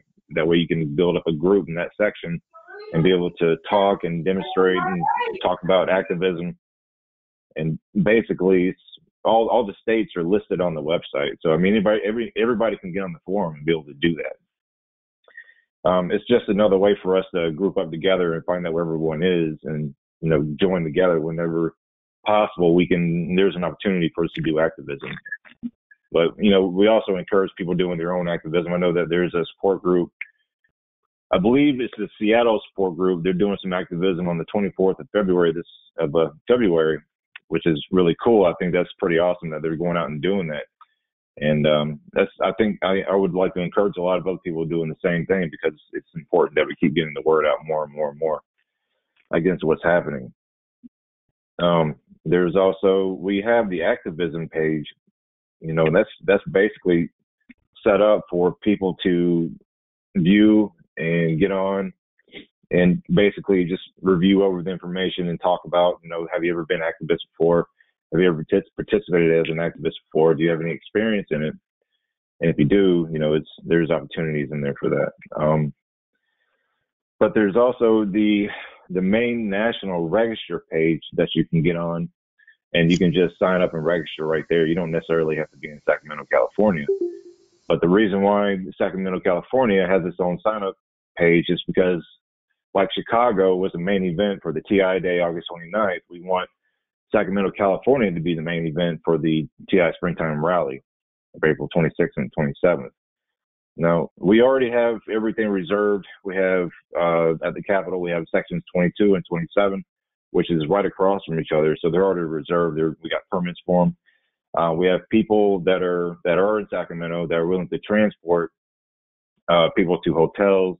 And we also have a gentleman that wants to bed people down in his own home. We're looking for at least maybe 10 to 12 people on that wants to be able to do that. So we also have hotel information like Hotel 6. It's not very expensive. It's about $50 a night. But this is a 2-day event. It's going to be on a Friday and a Saturday. And I know that there's going to be other organizations and groups supporting their cause. So, maybe we can group up with them and share the information with them and talk to them. Maybe they might try to support us in some way. And also during the rally, we would like to do a march. Basically just, we get there at 11 o'clock. The event starts at 11, and we meet, talk, shake hands, get to know each other and just try to have some fun while we're there, and then do a march. We can all group up together and walk and march and sing a song. So we were thinking about, singing a song, and I believe it's going to be Bob Marley, It's All Right. So I think that'll be the perfect song to sing during this event for public awareness. But yes, if you're in California or not in California, we invite all participants to come out to California. I know that there's one person in New York so far as right now that's willing to travel to Sacramento for this event, and one person out in Texas. It's just there's people out there that want to participate, especially people in California. Louis? But it's pretty, yeah. We have a major event coming up tomorrow evening. Dr. Matthew Aaron will be hosting a segment called Mind Control on the Travel Channel, and that will be at p.m. Eastern. Yeah, I heard about that. I think that's really cool. I was just talking to him last night on the phone. See if you can okay. You said that's going to be on tomorrow night? Yep, tomorrow night at 10 p.m. Eastern on the Travel. I have to check that out. Yeah, I'm going to send out a mass mailing, and I need all of your content that you want displayed everywhere for the event. And will be hosting an event out here in Massachusetts as well. So we'll keep you posted on that. Okay, that'd be great, Frank. I really appreciate it. I'll send you some email. Earl and I will send you an email with all the information, the website link, and a flyer, along with some other additional information that you would like to put out, because we would appreciate anybody that can do that, especially you, Frank, because you know you're an awesome guy. So, yeah, we will definitely send you some information on everything that we have. But yeah, we would like to invite everyone out to come out to the event and join together again. I know a lot of people are looking forward to August 29th again. I've had Brian Marks contact me from Strikeout Targeting, and a couple of other people, that want to participate and do some more activism. I know there's talk also about meeting back at the Capitol in California again for August 29th. We want to try and keep that going. That's a great idea. Build it bigger. Yeah, it's a pretty good idea. We want to keep the activism going as much as possible. Yeah, many have learned that going to Washington is not all that it's cracked up to be. And the reason being, as soon as you hit the 1600 block, your cell phone shuts off. So, you don't have communication. The screen is white.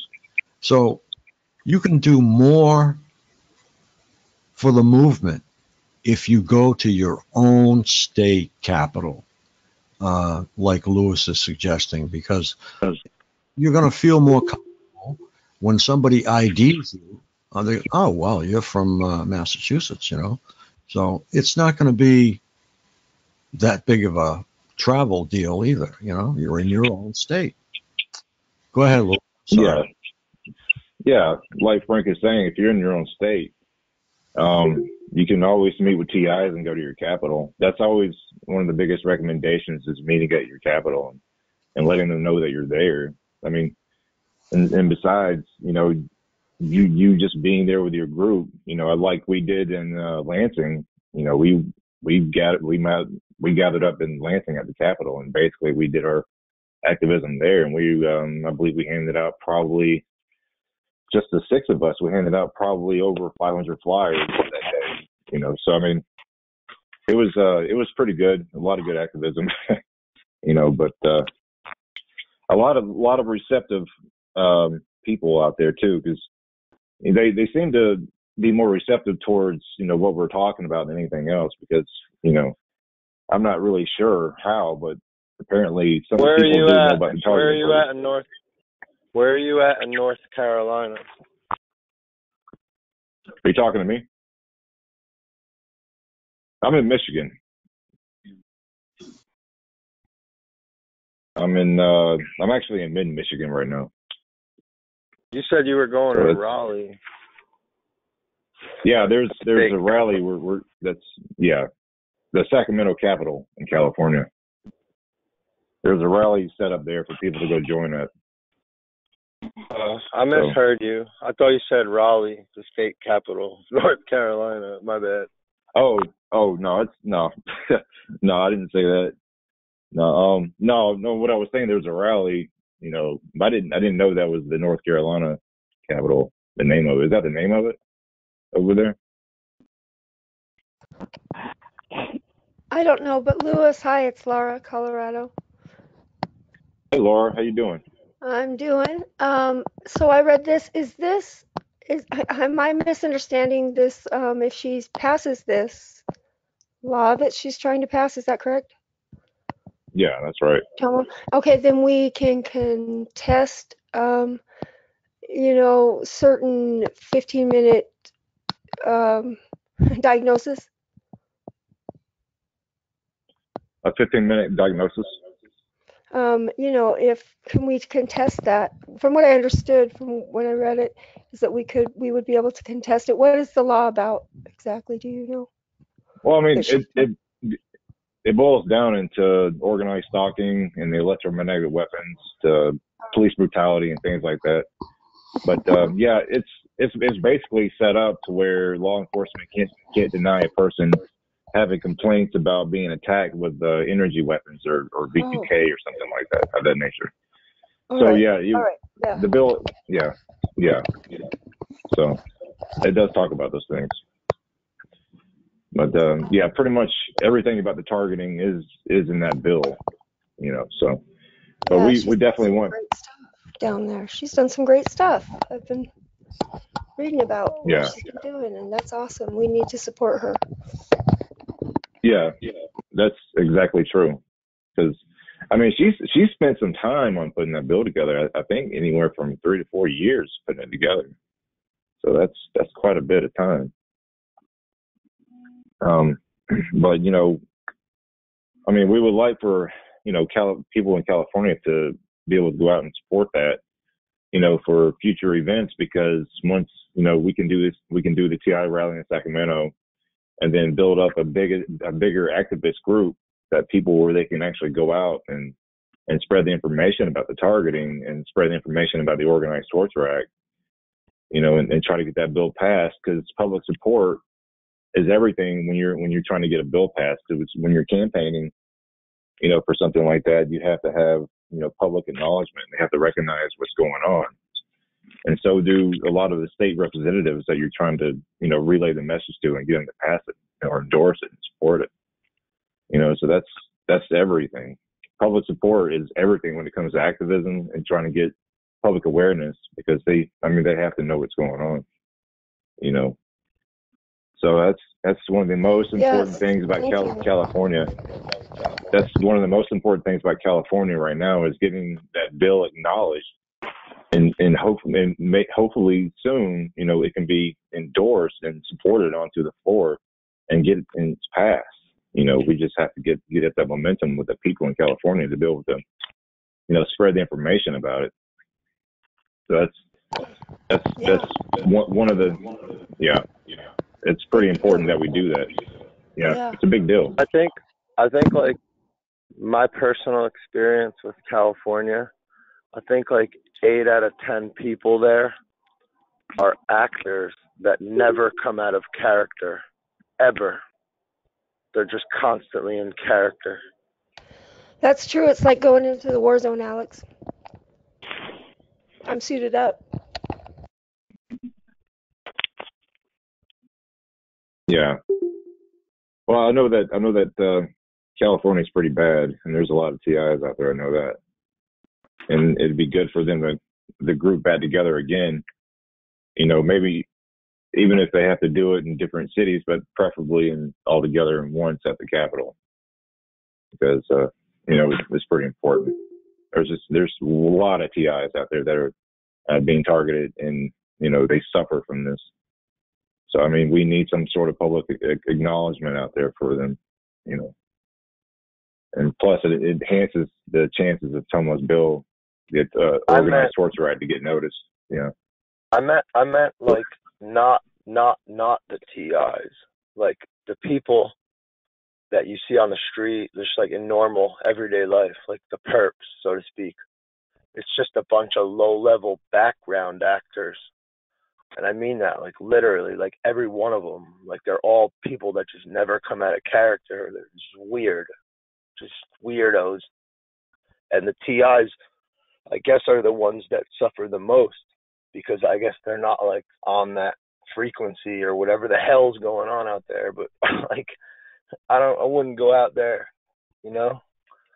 for the life of me now. But when I tried to move there, it was just bizarre. And I would never even think of going there again. But I think those people are all actors, every one of them. And you'd be lucky to meet a normal person in that state.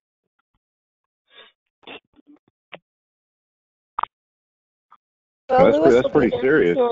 That's pretty serious, And thanks for sharing that with everybody. Yeah, I know it's pretty bad over there. I've heard a lot of stories about California. That's one of the reasons why it's so important that we try to rally up as many people as possible, and try to keep it going, because I mean, we have to keep coming together. That's just one of the main things is, something like this right here, I mean, public acknowledgement is basically everything, you know, because we can boil it all down to, you know, the diplomats with the embassy workers that were attacked. You know, that's some factual information right there that we can spread around to people and get them to understand what's happening. And also, a lady was talking about on the call earlier about MIT releasing the article about them, you know, creating the technology for the V2K. Now, that's another piece of information that we can relate to the public. You know, that's just another topic. Can I ask a question about Michigan? Sure. Like this in itself is another topic. So if you shy away from this question, I understand. But like, is there some serious stuff going on in Michigan cities, like the major cities, with Muslims and Sharia law, like as was predicted on the Simpsons cartoon? And apparently I've heard people people straight up that are there say that it's happening. And then of course you got these other people on YouTube where you watch their videos and it seems real, they seem credible, but they're not there. Like you can't really prove whose video you're watching. Like you're just listening to a YouTube video. But then I get people like you're there. I mean, is there some sort of like tension? And I don't know how that would pertain to targeting in a sense, and I don't want to stray away from that, but is it really popping off like that in Michigan? Is there tension with Muslims and Sharia law?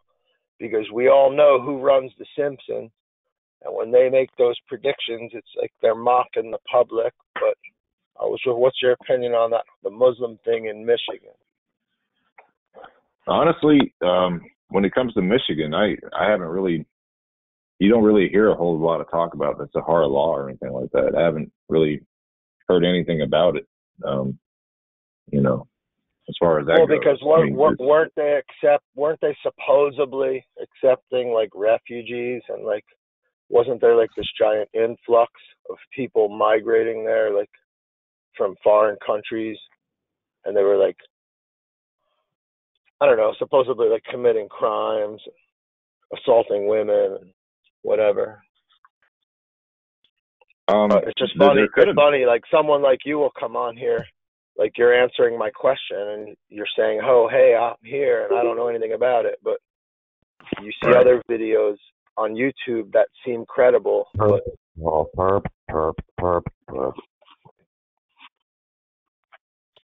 yeah, that's just something that I don't really hear anything about. You know, that's Michigan's a state within its own. It's a pretty big state. It's got the Upper Peninsula and the Lower Peninsula, you know. But as far as I mean, I guess else, like I guess like I really couldn't tell you. I guess the perspective I'm coming from is because like with the TI thing, like things are put into your mind, like you're programmed on a daily basis, and it's like you kind of got to decipher and discern what's true and what's not true. So I don't know why that question popped into my head. It was just kind of random, like no one else was talking. Right.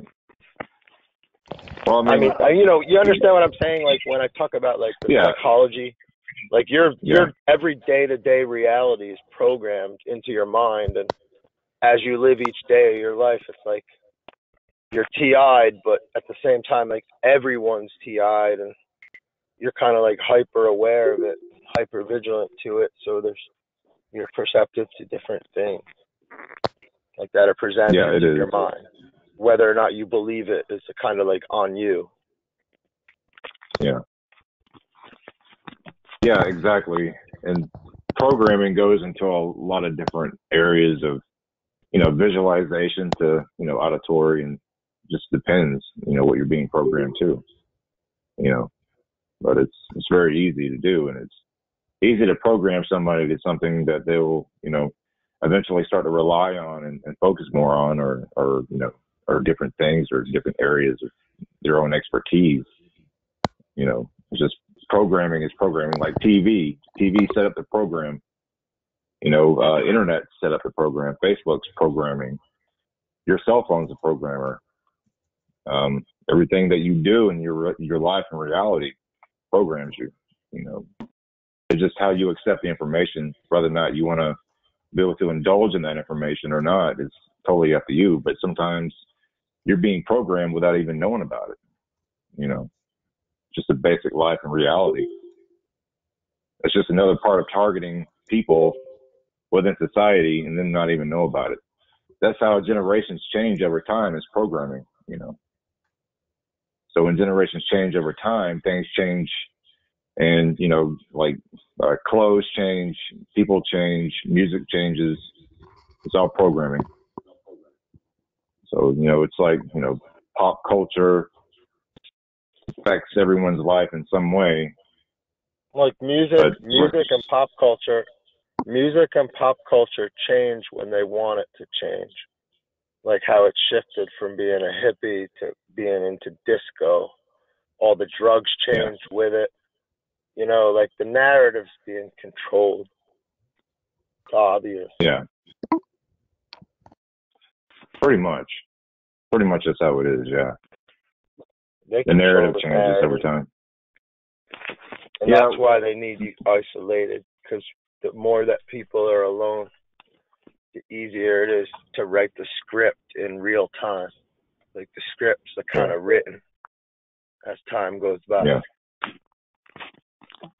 That's why the Bible says that that's why the Bible says we're supposed to daily read the word for the renewing of our minds, that we do not be conformed to this present evil world. So when you read God's word, you stay focused, you stay in on the true reality and not whatever program they want you to fit and conform to.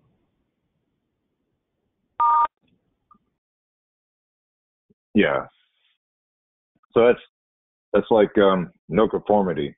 You know, you don't want to agree to something that you don't want to agree to. You know, but sometimes without even knowing it, you can't help it. You're agreeing to something that you don't even know you're agreeing to.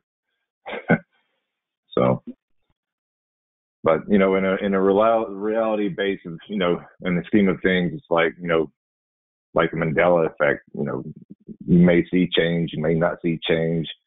I mean, but it's something that could have happened in the past that presents itself in the future that people just didn't notice. It's just like a reality programming sort of matrix kind of feature there. You know, you don't even pick up on it, but it's there. And people do notice it sometimes. You know, but I think like what they're doing with the Mandela effect, in pertains to being a directly lifelong TI, is this.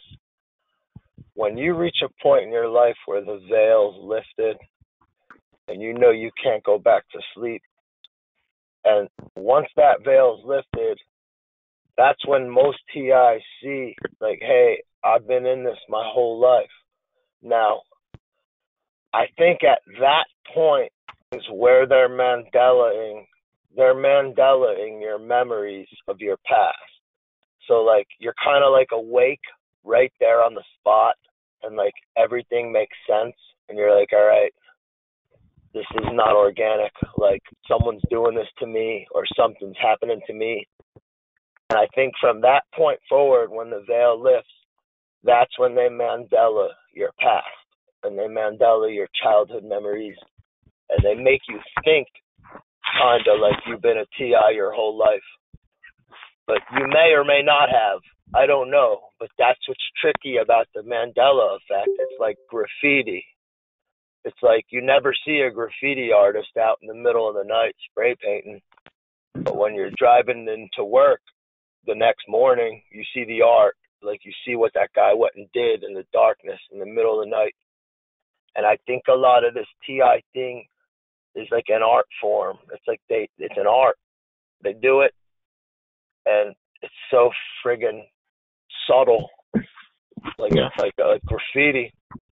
It happens in secret, but yet at the same time, it's happening in real time. It's not like something that happened like really long ago. Like it happens in real time. It's a 24/7 thing.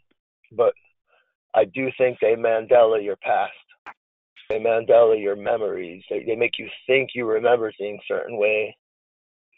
And you kind of do. Like, you know what you remember. So it's like they just tweak it, like, to where it's like a daydream, like fluttering thoughts, or however they say it, like fleeting thoughts. Like when we're at work and we're busy during the day, like thoughts come and go. And that's what they're playing off of, like that change, like that constant thinking of a new thought. Like that's where they Mandela your past. And I guess TIs are like more hyper vigilant,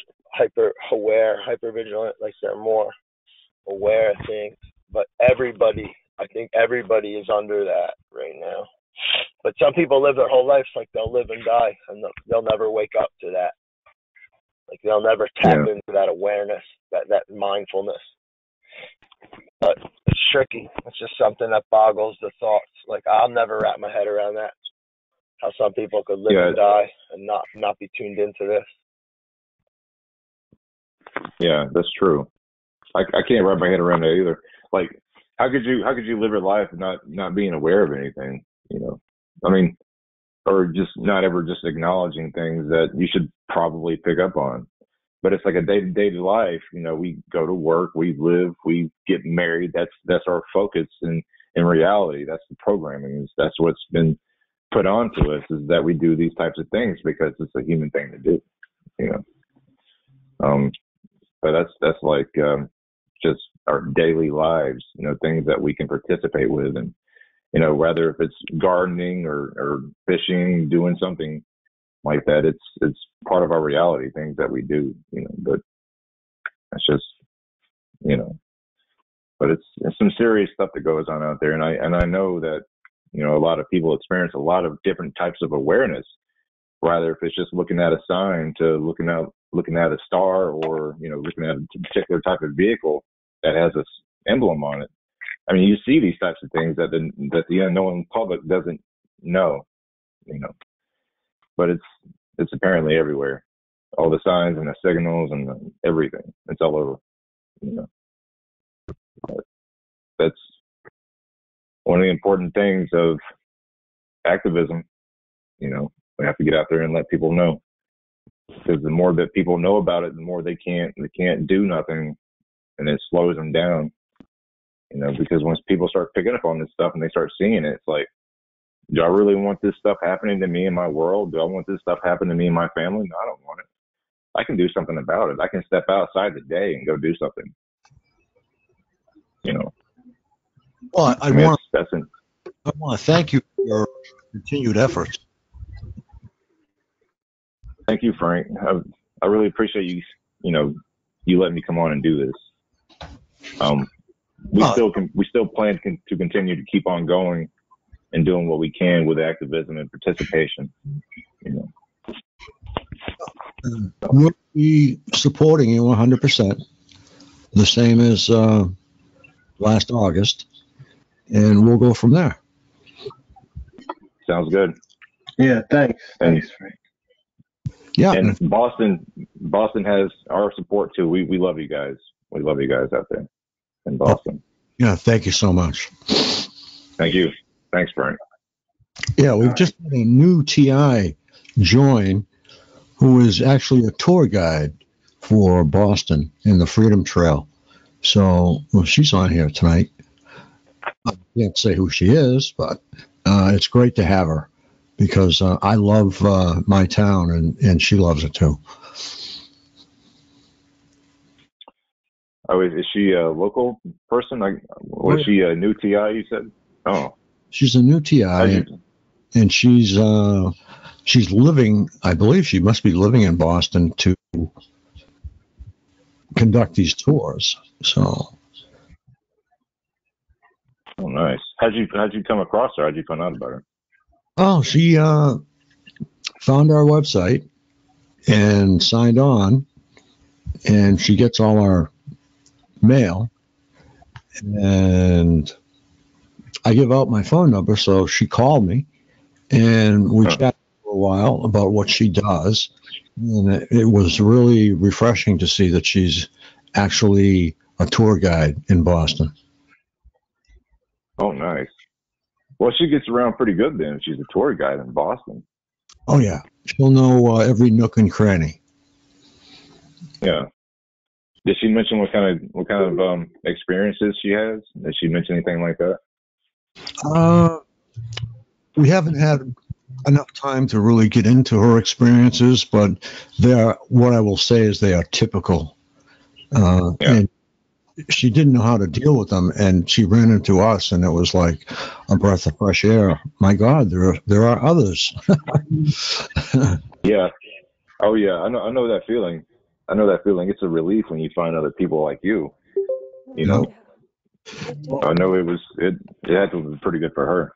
I think there's I remember billion. That's how many I think there are. 7. You said 7 million. 7.4 billion. I think the entire population is targeted, and some know. Yeah. I do too. I personally do too. I think that everybody's documented and data collected into a system, and everybody on the planet's being tracked and followed currently as we speak. I researched Project Prism a little, and the people that signed on to Project Prism are incredible, like Google and Facebook, and I didn't see Twitter's name on there though. There were a couple of names I didn't recognize on there. I haven't heard of that yet. You said it was called Prism Project Loop? Project Prism, PRISM. Oh, Project Prism. I have to check that out. What's it about? It's the NSA jumping in and collecting information for no reason. Really? Yeah. See, when 9/11 happened and the Patriot Act came out, I think it was a year or so later. Not positive on that. But that opened the door to everything. I mean, everything. Yeah. They can come into your house without your permission, just open the front door and walk in if they want to. And that's the initial Patriot Act. I think it's been softened a little bit. I'd like a copy of it, read it through, because I read the original, but I haven't read through the revised edition. Yeah, they had the revised edition not long ago. But yeah, you're right. After 9/11, everything took off, and it seems like the entire surveillance state just picked up, and all these new laws that endorsed everything that was going on. Probably what's happening right now, most likely. I've heard a lot of people talk about after 9/11, the targeting program just took off like crazy because they had all this funding that they gathered up, and it seems like I was having a conversation with someone the other day, and they were explaining that this targeting program costs at least $1 trillion a year to run. So it's understandable. I mean, yeah, totally understandable. But as far as like the NSA just collecting data on people just to do it, yeah, I mean, you can definitely see that happening. Yeah, you can definitely see that happening.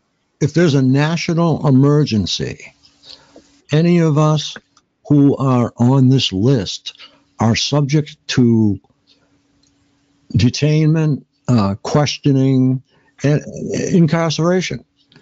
So, like martial law is considered a major event. If we go into martial law, it'll be interesting to see who is possibly detained. Yeah, I heard about that. There was a report about 8 million people that if there were martial law to happen, that 8 million people could potentially be detained during that time. Yeah, no, it's because they view us as a threat during any kind of event like that, because we are, what's the right word? I can't think of it. We're little hard asses. How's that? Yeah. Yeah, it sounds like it. We're alpha people. Alpha people, yeah. I think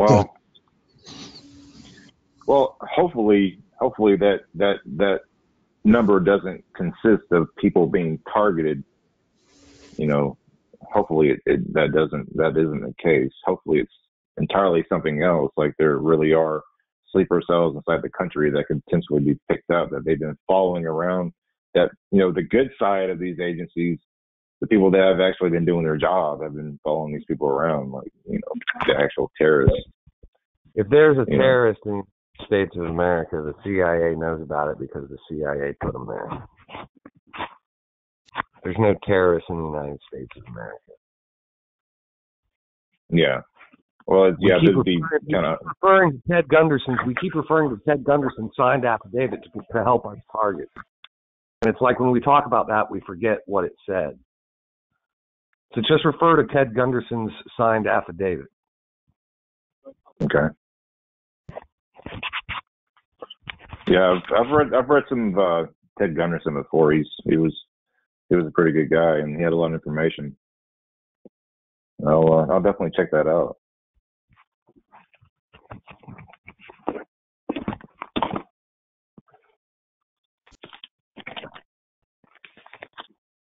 Thank you for your input, sir. Appreciate it. Appreciate that a lot. So what's everybody's take on the MIT and their laser beam weapon that they can shoot into people's ears? What do people think about that?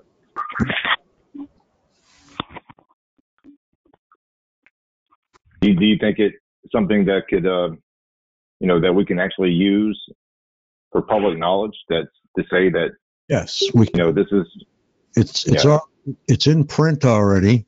We have a YouTube that's already out on it. It was out Friday. It wasn't the 9th, and it's not in the future. So it came out Friday. So, I mean, it's brand new. It's not from 2010 or 12 or 14. It's brand 2019. So I think we may consider just holding up a mirror every once in a while, because a laser can't get through a mirror. That's true. It could bounce right back at the opposite side where it's coming from. Just reflect it back out. You could duplicate the angle. You could actually do that. Yeah, you could duplicate the angle at an angle. Let it shoot back, or in a door in a different direction. Well, which is there's been far over 10 to 15 people that have gotten in touch with me over it. So I said, well, that's enough. I'm digging. So last week I just spent digging into this, and I got the surface articles that they put out there. Now, what they replaced the main article with is that it's about mice. And I just read the whole thing. Not about mice. Yeah. Well, I mean, when they developed it, it seems like would you say it's more of an update from what they've been using before, like with V2K technology? Well, because if you're hearing about it now, it's been around for a while, and I'll tell you how I know. There's a guy. He's just a garage mechanic or something like that, and he put together a laser communication device from his back porch to his backyard. But he had a receiver, though. That's the difference. Oh, I see.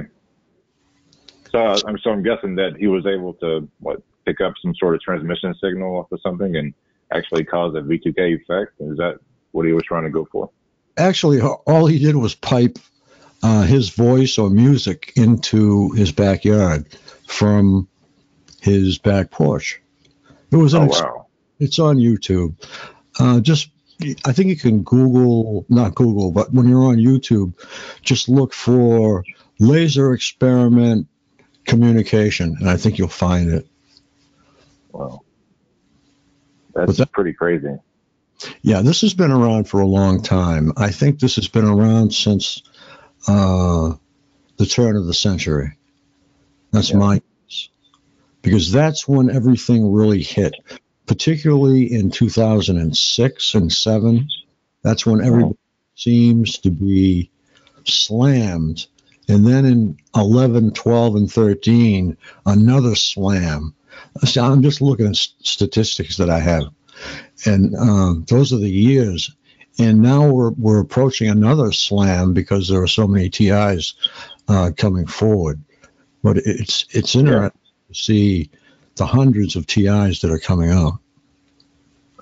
Yeah, definitely, because I mean, over the past couple of years, you hear people talk about it started for them in 2017. They became aware of it in 2016, 2017. I haven't really heard too much about 2018, but maybe a few. But they're actually pretty young. You know, they're in their early 20s. You know, and that's pretty young. Pretty young. Which is unusual. But I think what they're doing is they're trying to they're calling out leadership qualities. If you, like they have better testing skills today in schools, if you demonstrated extreme leadership in your school, you could fall very easily on that list that Richard Lighthouse displayed and made available to us. Yeah, that was, I don't think I had a chance to see that list. Well, it's a format. He claims it's what they use. It's the protocol what they use to actually put together the list. So you'd see the nomination. I'm sorry to interrupt. He calls it a standard nomination form. Okay, yeah. So you nominate someone to go on the list, and I've read his books about it. They're quite informative. Basically, there's a lot of information within his free ebooks regarding how that list works, and it is a terrorist watch list, and that would bring you into the less of the MK Ultra programming type targeting, because you don't have to have implants to be a target anymore. And it's more of the harassment COINTELPRO targeting, the government sponsored gang stalking that a lot of these younger people are experiencing. And what's happening is, Frank's right, in leadership skills, and it's also personalities they're going after. They're going after people that think outside the box. They're going after people that question authority. They're going after people that just don't consume beer, watch football, and work a 9-to-5 job. They're going after people that have ambition to be their own person. They're going after people that have a lot of opinions and a lot of questions. And they're identifying these personality traits, and they're trying to weed these people out through a harassment protocol. They want to discredit these people and make them seem crazy in their community. And that's where the harassment comes in. They go around and they smear them in the community. They accuse them of being pedophiles. They accuse them of being terrorists. They accuse them of being drug dealers. They accuse them of being prostitutes. They accuse them of just about anything bad. And then they go around and they follow these people and they put them in videotaped scenarios where they're being harassed, and they make them look crazy. And they spread that propaganda bullshit about the individual throughout the entire community. And then they come in and they say, well, we're the government, and what we're going to do is we're going to reimburse you for following this person in traffic. And you're going to be part of helping out your community by keeping an eye on this person that has a problem. And then they don't tell anybody, or if the people do know, they never talk about it. By the way, we're going to hit these people with directed energy weapons.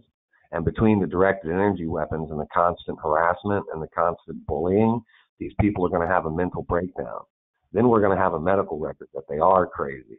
So it's a systematic weeding. It's a systematic weeding of people out of society. And it's completely insane. It's completely unconstitutional. And the only two people that I've seen making headway in stopping this is Richard Lighthouse and Catherine Horton. And they're across the pond from each other. And I wanted to ask if anyone's seen Catherine Horton's affidavits and Catherine Horton's plan to approach the. Yes, actually, we support that, and we have the affidavit, we have the PDF affidavit, we have the instruction manual, and we have the instructional video that she put out. And she's been a guest here twice within the last month, I think, 6 weeks. She plans on filing that stuff by the end of February. I wanted to know if anybody had filled it out and sent it in to her to be part of her action. We're working on it. It's a very, it's not hard. It's just different. But I like the continuous column. That's checked a lot. Could we go back? Can anybody grab the criteria that Richard Lighthouse had, or that nominate you into the?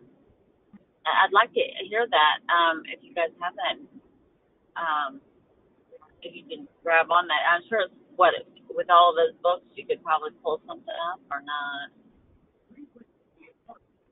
Well, I have the document that he sent, and it is kind of it's a stretched out document, and I think it's supposed to be viewed that way so that they can sneak it in, because it's not any kind of standard document, that's for sure.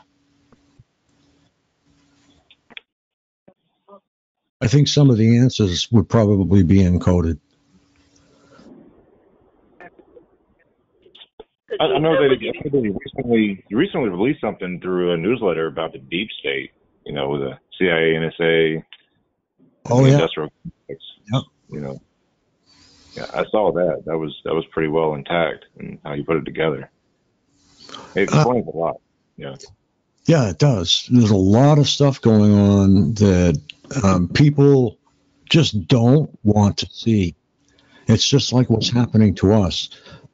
There's a lot of people that look and they see, but they don't want to see. And so they turn a blind eye, Yeah. Yeah, they turn a blind eye to it. They don't want to pay attention to it, so they, look the other way. No, it's the old, well, it's not happening to me, so why should I care? That's their immediate reaction. And that's including family members. And sometimes family members are worse because they have seen you act normally for so many years, your entire life, and then all of a sudden, here comes this bump in the road, and they miss having you take hold of all the situations, because now you're taking hold of your own life and keeping it stable. So they don't understand that, and they want to put you away. And I see that Melissa's sister, she was from Georgia. We've got Tyler Whitman. That's also Georgia, I believe. His mother put him in there, and he just got out of the service. There's nothing wrong with him. I think he's out now. And we had this serviceman from down south, I believe in the Carolinas, was just put in there, or Georgia. And he was, and we had, we've had. My family also put me in. They committed me. And I had a cop, a sergeant with the police department, to actually tell me that he would sit with me, and I would come back home, and tried to set me up with a text message of some kind that he was claiming that I had sent. So, yeah, family can do the work, so I have to be careful not say anything around my family or they'll commit me. I can't trust any of them. I'm in a similar situation. I have a brother that he thinks I need to be committed or something for something. And it's just crazy how he'll hear I went and the police handcuffed me and took me in for no reason, and he'll say, they were doing you a favor. You needed to go there. And I was like, what do you know? I mean, he lives states away. He doesn't even know me. I mean, what my life is like here, and it's crazy that he would think that he would know something. I think the slander is being fed to him, and I think that's what he's basing his opinion on, and is all the slander that's fed to him. I have a document that shows that in 1974, the psychiatric community got a grant and issued it to scientists to develop V2K. In 1975, they put it in the Psychiatric Medical Journal. I have the page number, the document, the whole 9 yards, and I have the grant number. So what is left? I mean, they're putting people away because they're hearing V2K. But I have a document that says they supported it and funded it. And that's, you can't have it both ways. Yeah, that was my husband. He doesn't believe, and it's very painful to sit there knowing that he looks at me like I'm, after 26 years of marriage, like I'm crazy. It's to the point now that I'd almost rather just give up my marriage than to have to go through that part of it. After all these years, because the hurt from all of it. You shouldn't have to give up your marriage. No, I should. Try to hold on. You should always try to hold on to your marriage, just what you have. You got to try to hold on to it. Well, he is all I have that's with me, because, like I said, my kids don't believe in it either, and I've never had them. They use me when they need me for something, and that's about it. And I don't want to give up my marriage, but it hurts so bad to sit there and know that he doesn't even, after all these years, doesn't even know me. And it is so real, and I have to suffer, all alone. It's like I don't have him anyway. How long you been married for? 26 years. Wow, I'm sorry to hear that. I left my son when he was about 2.5, 3 years old because of this. I've been targeted since '92. Oh wow. Yeah. Oh, so I hate to hear that. I know it's the hardest thing, but you got to try to hang on. But then again, it's when you try to talk to people, to somebody that cares for you about this. In my experience, I've learned that you cannot. I know you're trying to explain about yourself, but this technology and how these perps thought this out and they thought it through well, and they figure out your personality and how you are, so they're going to use these equipment on you in a certain way, so that way you explain it and it's going to sound like you got some kind of a disorder or some kind of health problem, and that you're overthinking it, or you might be delusional in why you're saying that it's some kind of it's the government or it's somebody that's doing this to me. What I learned when you do that usually pushes people kind of away, or they will take it into consideration, but when you repeat it and trying to explain this, it just makes a person feel like you just don't want to accept the fact that it's probably within your own self, and it's not. They'll never believe you because it's not happening to them, like that gentleman said earlier. People, it's not happening to them, so they don't know. I've learned the best thing to do is just get as much evidence as you can, documents as you can, and just like, how you go to a restaurant and a new restaurant opens up and they talk about it, or you talk to some strangers about how great the food is or what's good there, or a restaurant that's like it. It's just a general topic, general conversation, and it's like the best thing to do but don't carry it on, and just give them the idea of what's going on. Like if you get a headache or you got some kind of ache pain in your body, the best thing to do is like sit back and kind of just like, you know, I've been talking and they told me this and I've been doing the therapy, but I also just kind of been like surfing around on the internet to see if there's any type of other remedies or maybe you know, and you go, what do you mean? Go, well, I don't know. The Cuban attack that happened, and these people are explaining what type of symptoms, and 1 or 2 matches that. You think that's possible that maybe something from the outer part affected me on the from outside into me? You know, and I'm just, I don't know. It's just a big question mark. You know, if you keep it in question, then it makes kind of people go, okay, and they'll kind of research it. But when you keep pushing the issue, it just kind of makes them wonder, and it pushes them away. And I know you experience that, and it hurts because you're not lying; you're telling the truth.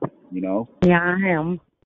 And you know, it does, and you know, even my grandkids now, it's to the point I can say, well, you know, you need to look under the house because it's torn up and needs to be fixed.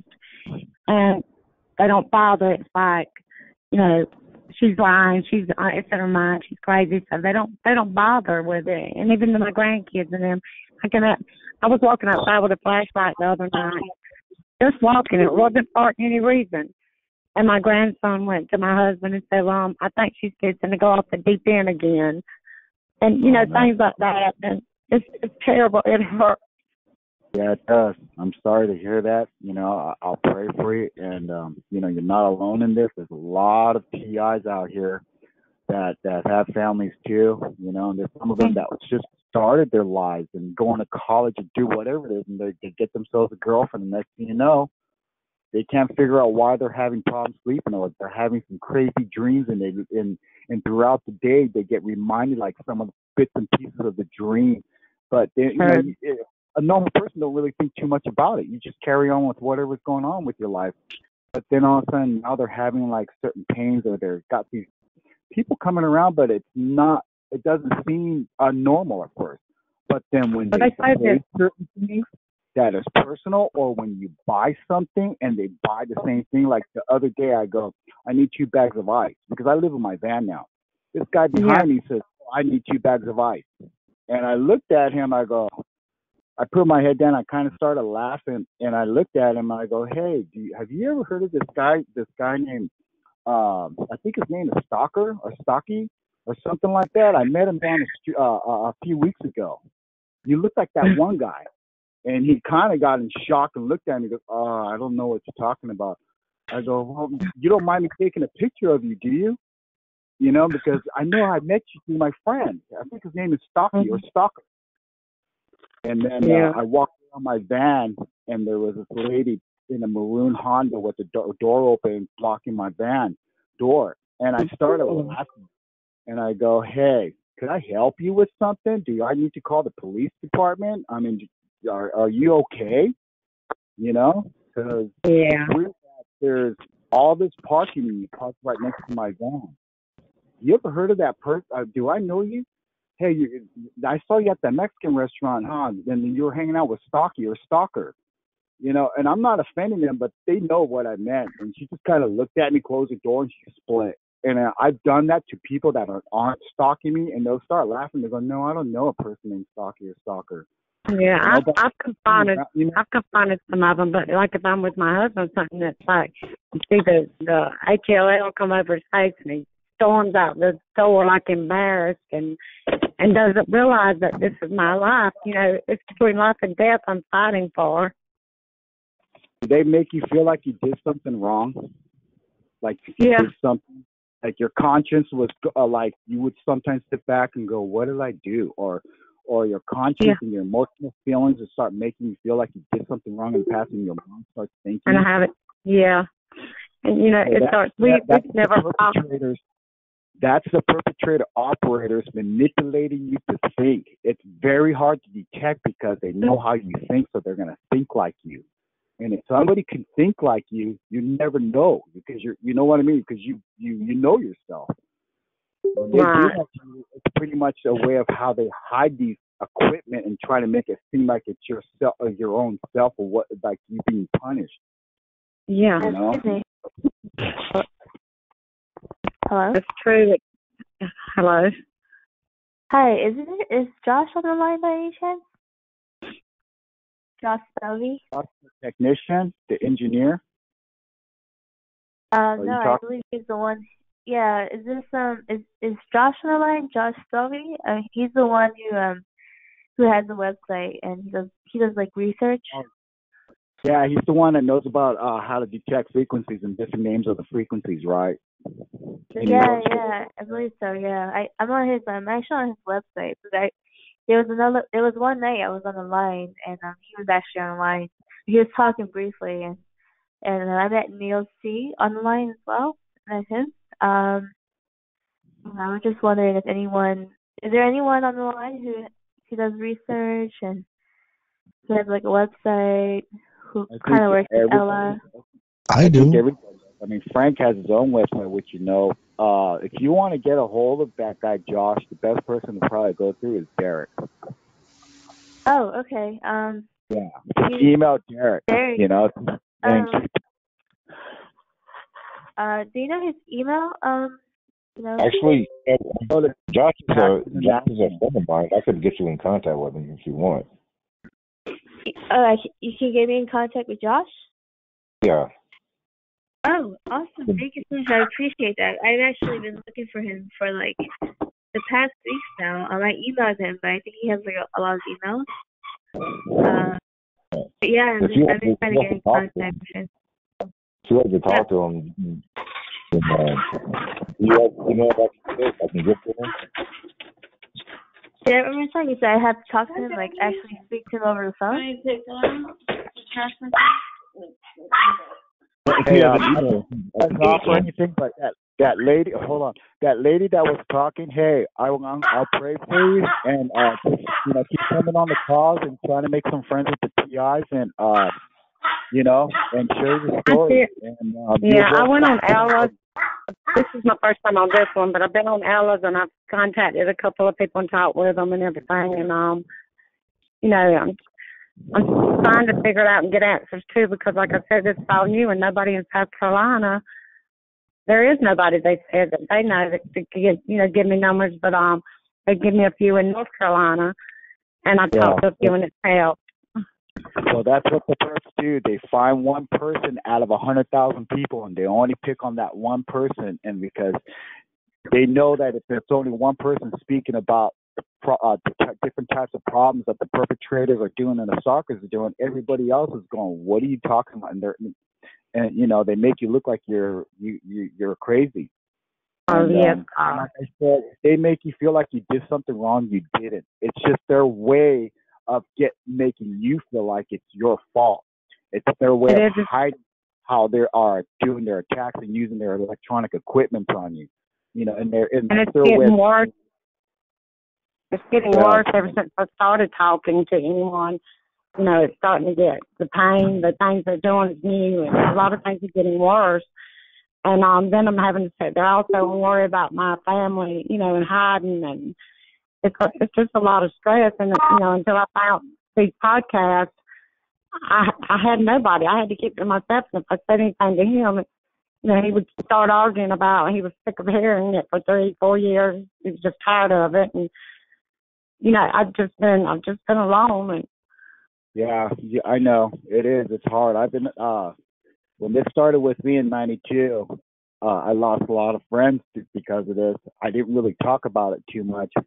And then my friends came to realize what was going on with this, because I went through trial and error trying to figure out a way to talk to people about this.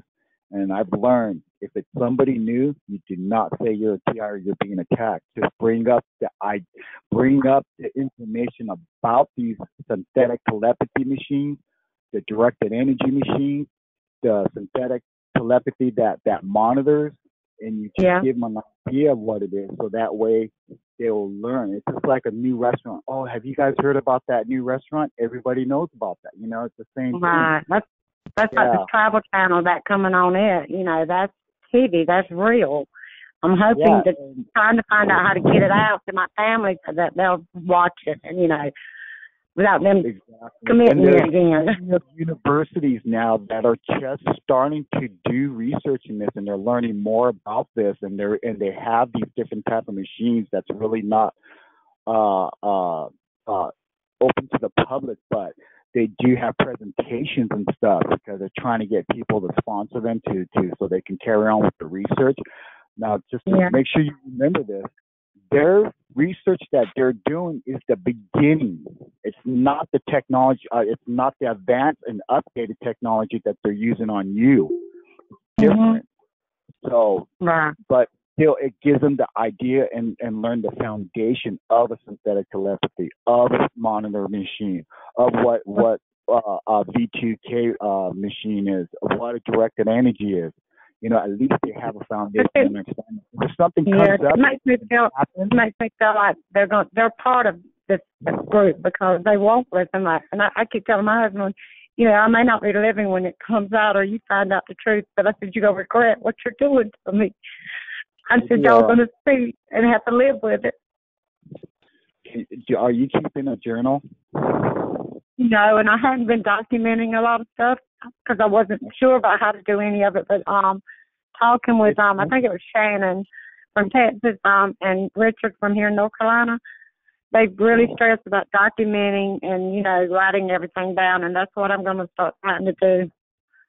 Yeah, it makes it a lot easier for you to deal with it but when it comes to, like, if they get violent and they're talking about killing and all that, where you're at in your state, I don't know how an authority or a psychologist or a doctor would look at that.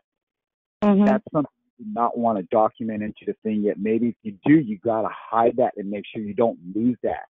Like, you know, because here I've documented and cops have read it and they didn't say anything. They go, so this is what's going on within you. This is how you feel. I go, no, I don't know why these thoughts are coming up and coming into me. I go, you know, maybe it's some kind of a new technology or something that somebody's doing and we're just getting the aftermath of it. And they kind of thought, that makes sense, you know, and I leave it alone. But well, for a year now, after they committed me, during the time I'd shoot at them. I didn't care. It was in my yard. And I would actually shoot. And now for a year, I'm on the SLED list of schizophrenic and bipolar. I've got to take, which I don't take the medicine. I'm supposed to take the medicine and see a psychiatrist for a year. And if I don't, then I go back. But they don't me pretty well right now. Yeah, just be careful with that because I done that too back in from 93 all the way up to like 96, 97. And I did it for another 2-3 years in the early 2000s. It does not stop the frequencies or anything. And if you don't have a mental problem or physical problem, you can create a problem because of taking the pills. And that's what the I have a bad health history, and they really tearing me down. And which when I go to the psychiatrist, to these people they're making me go to, I don't mention it.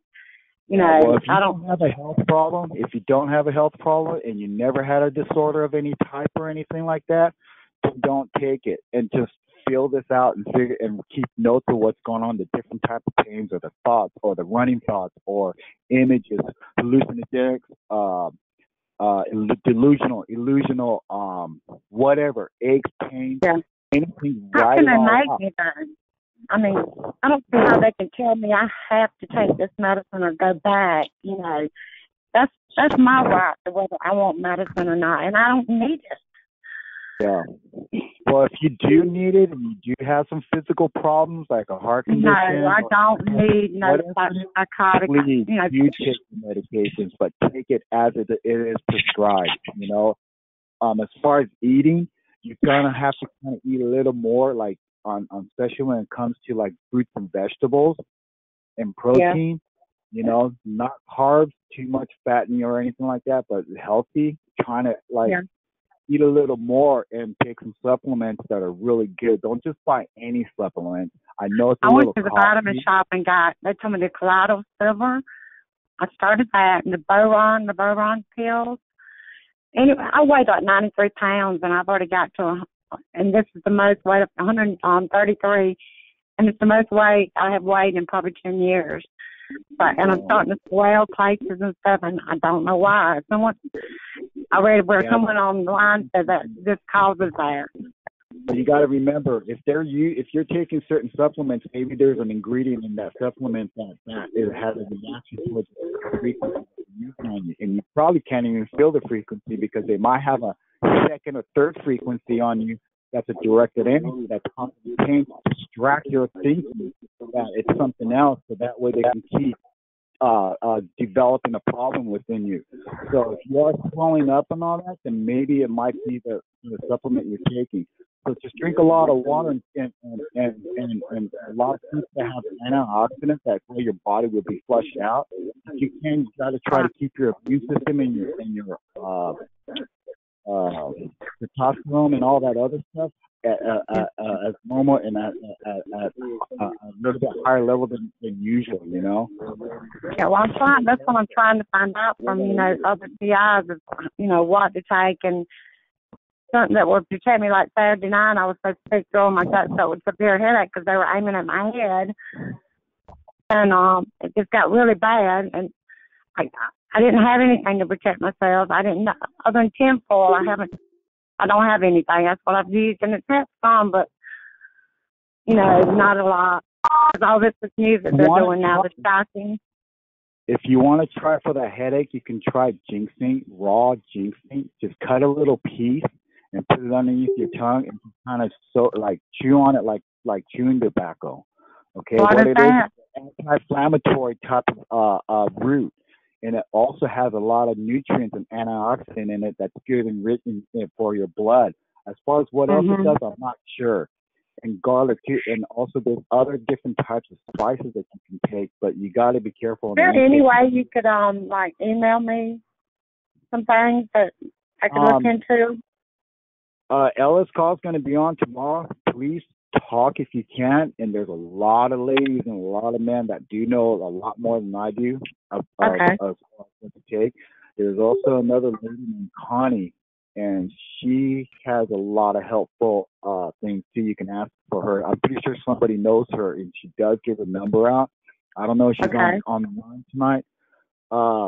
If you want to know who I am, my name is Johnny. I'm from Orange County. Okay. And Frank knows me. I met up with him plenty of times, and if you go through him, he will give you my information, and you can email me, and I can email you what I know. Okay. Thanks a lot, sir. Because, like I said, I was new, and I'm gonna try to. And you said her name's Connie. Yeah, her name is Connie from Connecticut. Okay. I'll be on there tomorrow night on Ella's phone. All right, you take care. I appreciate it. And I know all these other TIs will pray for you too, because we're all going through the same thing you are, Yeah. All right, I always worry about everybody else too. I said there's always someone out, out there that's worse. But so I try to, when I say my prayers, I try to say them for all of us. I do appreciate you talking with me and everything, and I'm gonna get off here because they don't let me sleep much. So while I can sleep, I'm gonna try. But thanks a lot. Oh, no problem, man. No problem. All right. Hello? Hello? Hey. Oh, did that one man, did he get off the line? I'm still here. Oh, you're still here. Oh, thank goodness. Yeah, I'm sorry. I was just waiting patiently. I was asking about Josh. Do you know any way how I can get in contact with him? I know you said you mentioned I had to speak with him, but you said I have to contact Derek, or do you know Josh's information by any chance? Well, I mean, if you have an email, I can give it to him, if you want to do it that way. Yeah, I mean, I did email him, Neil. Ella gave me Josh's email, but Well, I meant that if you want to give me your email, I can give it to him to email you back. Okay. If you want. Yeah, that's fine. I can give you my email. It's kind of hard because I did the same thing when I got in contact with Neil, and I was just telling Neil I emailed Neil. He's a whistleblower, And I emailed him, and then he forwarded my email to Josh. But I actually been trying to get in contact with him within like just few weeks now. Yeah, I'm going through a lot. I'm only 25. I'm just trying to help. I'm just trying to seek like professionals, in this field, just to kind of get some support because I don't really have any support. Yeah. There's tons of support around, and especially on this call. There's a lot of support. Yeah. There's a lot of people who work for like activists, certain special websites. They usually come on the line. They're always talking to other victims of TIs. Where are you located? I live in Philadelphia. Oh, you live in Philadelphia. Yeah. Okay. Yeah. I think It's a really cruel thing going on. It's like my family's affected. I'm a TI victim. I mean, there's some people I know who are helping, but I can't speak with them. This person keeps breaking into my house, and actually yesterday, a couple of days ago, I woke up with like a needle mark on my forehead, and like my left side of my head, it kind of felt numb. And it happened during my sleep, I've actually been going through this since I was 21 possibly, but then at the age of around 2016, I met someone overseas, and he kind of set something up for me, and now I don't have contact with him, so I'm like, I have gang stalkings involved, burning sensations. I actually think that I'm diagnosed with like Morgellon because I got like an X-ray at MRI done. And for some reason, what it appears in my MRI, it looked like something that should not be like in my head. Like it's not a part of my skull or anything. It appeared black. And recently, I think someone broke in my house and he like injected something in me. And I don't know if it's probably like an RFID or it could be something else, So, and I've been experiencing burning. My dog is like chipped as well, and he's been experiencing radiation burning. It's really bad.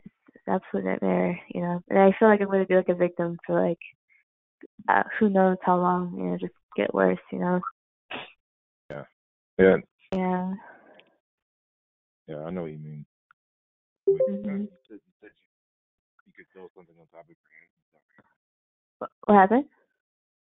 You said that you can feel something on top of your head. Sorry, you're breaking up. I can't hear you too well. Hold on. Did you say that you can feel something on top of your head? Yeah. The other day, I woke up, I was really aching, and I came downstairs, my dog was terrified. And just today, I noticed like a needle mark on my forehead. It is possibly more injection like around my skull as well. And like on my lower side of my head, like where the my hairline is, there's like a lump there, and it's like soreness. So obviously that means that there's been some type of implant, or some type of injection. And it actually happened because I slept in and I had my door open. I heard my dog bark 2 times, and it actually happened during the day, like afternoon. But like I was like in a deep sleep because like I take medication because I'm like I think I'm misdiagnosed with schizophrenia. Well, obviously I know the symptoms too well, like the B2 cases called, the voice generator, brain sensation, and unpleasant, feelings around the body. So you've been diagnosed with schizophrenia due to having B2K, right? I'm honestly misdiagnosed with that, because that's what happens to the people who, become a victim of gang stalking. It's been going on for years. And if I explain it to anyone, they just think I have a mental unstable, you know. So like, so I take antipsychotics for it. I mean, it's not that bad, and it helps me sleep. But then recently, you know, what happened? The day before yesterday, you know, like I was in deep sleep, and that person broke into my house and possibly injected some type of, I don't know, drug in me to make me fall asleep, and he injected more things around my head, and it's like repeated break-ins, you know. So I just been staying home. My family doesn't believe me. I try to tell them I have like, you know, a needle mark on my forehead, and oh, what is that? Hello? I'm not sure what that is in the background. I think You that's said you some woke like, you said you woke up with a needle mark in your forehead? Just one yeah, mark, or was it a few? just one mark on my forehead, but I possibly have like more mark, you know, more, you know, injections around my head during my sleep, you know. And my lower side of my head, like I feel like soreness there, so there's obviously some type of implant or injection there, and I didn't know that. And I tried to report it to the police. They just think, like, it didn't work out. They just think I was crazy. I tried to tell my parents. A lot of times to my parents, they just like get so mad about it, so they don't listen. I mean, there are some people helping, but I can't really speak to them about it, you know. So it's just like, Yeah. I don't Well, know. typically when it comes to your family, I mean, you want to try and, I mean, this is from, you know, a lot of people would recommend this is to try to keep it to yourself when it comes to family, you know, because they may not believe you, and it, you know, it's just from what I hear, you know, people will tell you that sometimes it gets worse, and just talk to your family about it, you know. Yeah, my parents are victims as well, but they have no idea about what's going on. You know, like I try to explain it to them. It's just absolute chaos. Like it's so bad. It's a fucking nightmare. My God. Sorry, but I'm just, you know, I'm just trying to. I understand. Yeah, and going back yeah. to the lump, going back to the lump on your head. I've heard stories of people talk about that, but they never could figure out why or what it is. You know. I'm sure if any type of implant, right? Implant, type of injection. It could be. I mean, is it something that's pretty consistent? Does it stay right there? Or does it ever go away? No, it appeared the day before yesterday. I thought about it. I knew. I woke up on the side of my sleep. I felt like I was in so much pain. So I went downstairs and I saw my dog, and he was like in the kitchen. He was shaking, and that's a sign that someone's in the house. And this person who does it, he leaves trails. Like he lets me know that he's actually breaking into my house, and he uses like a bum key to enforce the lock. You know, the lock is jammed. I told my parents like someone keeps breaking in. I said that's why the lock is jammed, and it's just complete chaos. Like they don't believe me at all. You know, it's like they don't have to break in to steal something. They're breaking in so they can inject something. You know, and they're gonna keep doing that, and they're not gonna show any signs of stealing anything, so they can have entry to your house. And if that's going, do you live alone, or do you live with your family or somebody? Yeah, I'm living with my family right now. Oh, wow. Yeah. And that's actually happening with your family at home. My family are victims as well, but they're not affected by it as much, I guess, because they don't talk about it. They just don't notice it. I seen it on my mom's MRI that she actually had like an RFID that's like in her head as well. But then it happened a couple years ago, so there's like some type of what is that? Hello? I'm not sure. I'm here. I'm also being watched like 24/7 from this person, like 24/7, or like whoever's watching me, right? They record everything I'm doing. They like interfere with my phone calls. You know, I have like a lot of metal. Like I believe I have a lot of metal injected in me, and it's really fucking crazy. Like an old friend set this up for me. He's like, okay, I'm gonna have other people help, and other people are helping, but at the same time, I can't really speak to them. So like Instagram takes place, so I keep checking Instagram, and I just kind of communicate with people like in an indirect way or something. And yeah, it's really hard, Yeah, it's pretty hard. Yeah, it's It difficult. can be. It can be really, really hard sometimes. But sometimes with everything going on, sometimes you just have to ignore it. And just try to live your daily life. So you say keeping it to yourself and not mentioning it to your family is the best way to go.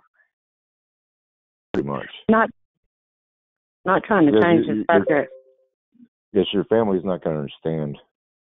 Yeah, they have no idea about this. They just think that it's a medication that's making me a slave, but like when I feel a bit more focused, like with the medication, at the same time, I think I'm kind of treating nothing, because I think when it comes to any type of mental disorders, like I think that it has to go on or be genetic to your family history. And that's not in my family history, and it's like at the same time it's like, certain mental disorders, starts to appear during your 20s. But at the same time, it's like if I'm hearing like voice generators, burns, unpleasant sensations, saying things like B2K to the skull, and it's just like, obviously it's this, technology going on here. It's really bad. Yeah, it's really bad. And, it's like, there's a lot of programs for it, from what I found out. But for some reason, this person collaborated with this my old friend, and he just seemed to get lucky with his crimes. It's like money is an issue. They're doing it for money. It's really bad. I mean, I'm not trying to interrupt or change the subject or anything, but I missed the podcast where had gotten some land that they were trying to set up for TIs. In Arizona? Yeah. Yeah. Are you looking for information on that? Well, when she mentioned that about, the money, the situations people have to go through, I missed how they were doing that, what was going to really happen. Well, I think it's basically purchasing land and trying to put property on it, basically. But I can get you in. Derek Robinson has all that information. I can get you in contact with him if you like. Yeah, can I also get Derek's contact? Because you said that I can speak with Derek and he can get me in contact with Josh. Yeah, he can get you in contact with Josh. So Okay, would it be can I talk to him over the phone, or because I know he has a lot of emails from what I heard, so I don't think he checks all his emails, because he's probably really busy. Well, Derek will answer you. He will answer you. Might take him a day or two, but he will answer you. On that lady with the land, look on Derek's website, or if you receive email, check your email, and it will have the information. It's another TI that has like 10 acres of land, and he just has to pay the property tax. And from what I understand, he will start a community of TIs to come out and live there, to come out with him and start something up. But I think what he wants is at least anywhere between 5 to 10 maybe. So that way you guys are in a group of TIs and you can support one another and help out with whatever it is of that 10 acres. Yeah, I own about 14 acres of land. That's been farmed for like $250 a year, I think. I mean, it's nothing, no money really, but I didn't know if that was something I want to do anything, even if it doesn't save my life, that the future, the other kids, other people coming up. Yeah. That anything that can help others. Yeah, I don't know how many of you ever met TIs, but man, when you meet somebody in person and there's like 2 or 3 of you and you guys are hanging out and talking, it's a relief. It's just your whole emotional feelings and your mentality is just changing. No, it's like being on the phone, but you're actually in front of somebody and you're talking to them, and you guys, I swear you won't stop talking for hours because you got so much that you just want to talk about, and somebody that totally understands. And you don't even have to say that much. You can go, hey, you know, I got this certain type of pain, or I got these thoughts that running through my head, and the other TI will just go, oh my God, yeah, and you guys are just. Yeah, I talked with a lady that was like that. It was wonderful because I thought, well, you know, I'm not the only one, and it felt good to be able to get out what I couldn't, you know, say to anybody else. Yeah, it's like the lady and that man was just talking to. But if you have 14 acres of land, and if you're willing to do something, you just find out all the rules and regulations of the laws and the regulations of your county and the state, and also about people living on it. That way you'll know and download it. So whatever TIs that come out and want to live on or do something with the property, you guys have all your legal documents with you already. Because you got to remember, you are a TI, okay? And if you're being targeted, most likely they might manipulate the people that come along in the city, and they're going to send some investigators or inspectors or whoever out there, check to see the health code, all this BS you're going to go through. You know, it just depends. Yeah. And it happens, you know, with a lot of TIs, especially. Yeah, 'cause it's a small community, and where I'm at, and it's like everybody's involved. Businesses, you know, when it first happened, it was so unbelievable. I was like, you know, am I crazy? Because, it's, you know, here's a business that's actually involved, and the fire department, and then, you know, I find out the police department was even worse. I mean, it's terrible. Yeah, it's a big circle. I mean, it is a lot of different levels and people that are involved. But to me, I don't blame all the authorities. There's a lot of good authorities. This is what I mean by that. If there's one office, like an FBI office, and it's 500 employees and employees there, and there's only 10 of them out of the 500 that's doing it, and they're keeping it a secret from the other 490 out of the 500, who do you blame? You know, I blame the 10, not the other 490. That's how I write my reports, and I never get any problems from the cops, and they understand, because you know what? They're not going to tell you that there are crooked cops, but they are going to tell you, hey, we're going to investigate, and you got to have to work with them. I don't mean to interrupt the other two. Hey, I'm going to get off so that way they can continue talking. And if you have that 14 land, talk to Derek, because he's always doing something like that, or Frank. And if you do want to try to start a community, you know, maybe, like I said earlier, find out all the rules and the laws and regulations. It's a city, county, state. That's how it works. So you got to have to look into it. All right? Okay, I sure will. All right, thanks. Hey, Frank? Hello? Yes, Frank? Yes. Is that right. Oh, okay, go ahead. You can go first. I'm sorry, I just had a question. Frank, are you familiar? How is Morgellons developed, anyways? Morgellons? Morgellons, yeah. How are they developed? And then, in TI victims, because I actually got an MRI done, and I noticed something in my skull that didn't seem like it should have.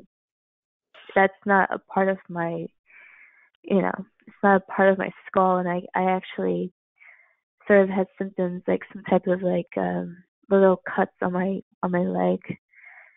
It went away, but on my MRI, I got it done in October, and I kind of noticed it looks like it actually looks like something like Morgellons. Yeah, that's something that fortunately I have never seen. I have seen some pictures, but I have never seen it firsthand in Massachusetts. I haven't seen a case in the Northeast. Yeah, I mean, I don't know how it's developed. I'm thinking, was it injected in me in my sleep, or does it develop from? Because they said that it's a man-made disease. I think it's both. I think it could be airborne, and you have to have contact with it, or somebody can put chemical around your house, or maybe it can be injected. But you'll know if you have it because it'll show up on the outer part of your skin. There's a lot of different videos, and you should watch those. But as far as how it's done, and some of them are explaining, I don't really believe that. You know, I just know that it exists, and I'm pretty sure there's certain type of frequency that that gets it to act more than what it would. So in other words, what I'm saying is it speeds up the process when they get that on your skin. The person to talk to about that is Neil. Neil? Yeah, Yep, Neil. Neil C. Oh, Neil. Midnight Cross. He went through it. I guess he had it all over his body or something, or certain parts of his body. He couldn't figure out what it was till later. Yeah. Because actually, some type of little cut marks, like little dot marks, like I've seen the symptoms and it just appeared on my leg, but then it healed. So I mean, I don't have these symptoms like crawling and biting, but for some reason when I got an MRI done, I noticed something like it looked like Morgellons, and it was actually appeared on my MRI. I'm like, I don't know how it got there, you know, like I think it was injected in me in my sleep. I don't know what other way it would like reproduce or develop, you know what I mean? So It could be a number of ways. It's almost kind of like staph, how staph works. It's only if it has contact with somewhere, and if somebody touches it, and then it depends. It might react, it might not react. It's just like a cold too, you know. But as far as how it works and all that, I couldn't really tell you. I've been looking into it, but there's just so much information. It's overwhelming to the point where you just kind of get confused because you got one video and a lot of documents behind it. But I don't know about the evidence, but there are documents explaining that it's a certain type of molecules and certain type of nano whatever, and it's got hairs that's growing out of it, and it causes. And you got the other type of Magellan, supposedly like some kind of a bug that you can't see with the naked eye, but you probably can see it with a microscope. That it's crawling and living in your skin, and it needs a human host. You know, and then you got the other Magellans that they're talking about where it's chemically reacted by air, and it just does these weird rashes, and it like itches and irritates, and it's kind of painful, you know. Right. So it's actually three different types of Magellans. Is that what you're saying? Yeah, there's if you watch all these videos and read about it, there's just so many different things, and there's actual people that went to the hospital and they showed their hospital reports of what it, and even that says that there's like 3 different types. It's almost like having a fever, cold, you know what I mean? There's like a few different type of colds, a few different type of headaches and stuff. So I really don't. So it leaves you type of headache. Yeah. Oh. I just don't know which one to believe. You know, just gotta have to do your own research and talk to other people. But like I said, the person to talk to is Neil. He went through it. Yeah. I have to try to get in contact with Neil. And Neil's a whistleblower, is that correct? I don't know. I just know that he's been attacked and he helped out, and he was one of the guys that put a phone call together like Frank and does their best to share and have everybody come together and talk and do their thing. Yeah, I think with my situation, I think I was injected with Morgellons. Because I have this person who keeps breaking into my house, and it was like a recent break-in. It's been going on between the months of October and up until now. And it's really crazy. I mean, like, it's that program they have that they can keep, victims on this satellite, that interferes with like the internet. They can for the phone reception, and that's how he keeps getting away with everything through that. And yeah, I think recently I was injected. I don't know if either with that or more RFIDs. I'm not sure. Okay, so one more question: does Morgellons does it kind of have like a reaction towards the radio frequency? Hello? Yeah, I don't think so. I don't think it's related. Yeah, Yes. I don't know, but there's 4 videos that shows like if you put a certain type of frequency with that stuff, it reacts. I don't know if that's true or not.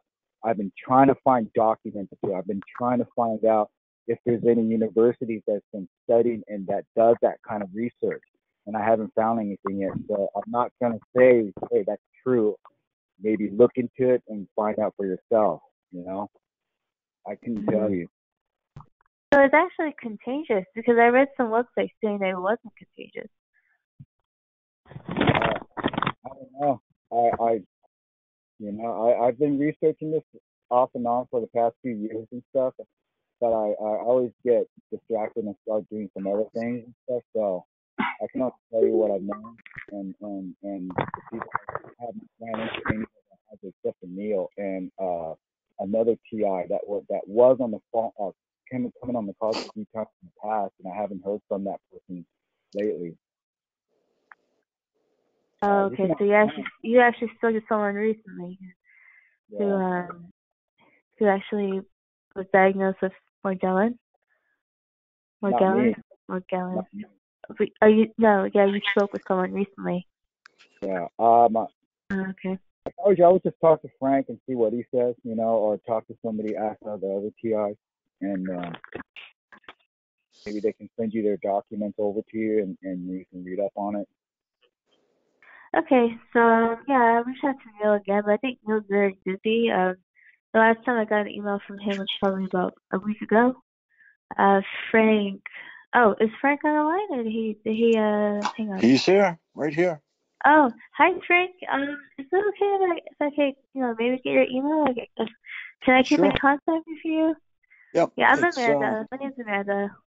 Amanda. Okay. It's Frank at targetedmassachusetts.org.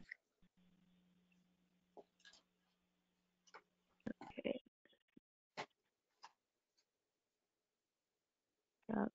Okay. Wonderful. Is that your website or is that your email? That's my email, and it's associated with my website. Oh, okay. And it's targetedmassachusetts.org. Thank you. Yeah, Frank, I recognize your voice. A lot of times I come on the line and I notice your voice, and now on the line with everyone. Yeah, so it's nice. My name is Amanda. I'm from Philly. I'm 25, and the nightmare, hell, chaos for me is really bad. Okay, so what basically is your affliction? I mean, where were you attacked? I mean, is it electronic or? In my situation? Yeah. In my case, well, I actually have. I think I have. I've been told by these people in New Zealand. They actually know what's going on. A lot of people know about this story.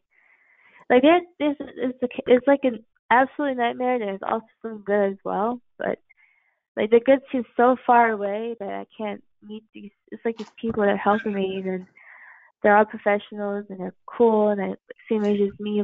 They're all there, and I'm supposed to be good friends with them, in the future. But I feel like it's so far away from me right now, because like right now I'm just like fighting and struggling with this whole thing with my miscommunication with my family. They don't understand me. They don't believe my story. I have an RFID chip implanted in my head. And I have dust RFID implanted in my head as well. And I don't know. Recently, it was a break-in, and I found like a needle mark on my forehead, and the lower part of my head on my left side, near my hairline, has like a bump there and some soreness. So there's possibly more like injections in me within a period of like October up until now. So I'm like misdiagnosed for schizophrenia before I found out about the chips.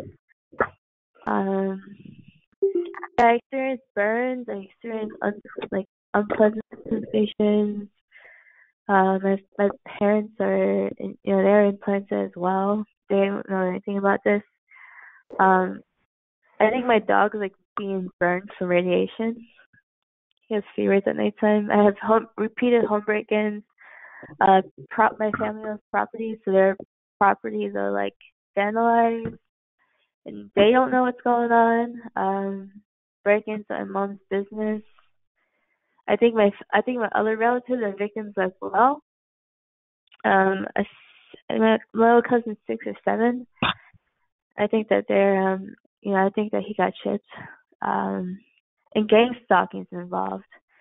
And my story started out, I first was shipped back when at the age of 21 until 2016 came around. I had like a overseas online friend who talked me in to getting the chips, implanted. But he didn't send me the equipment. So if he sent me the equipment, it would have been like a much more easier life. But instead that he spoke with someone who is like an enemy to me and commits crimes to my family.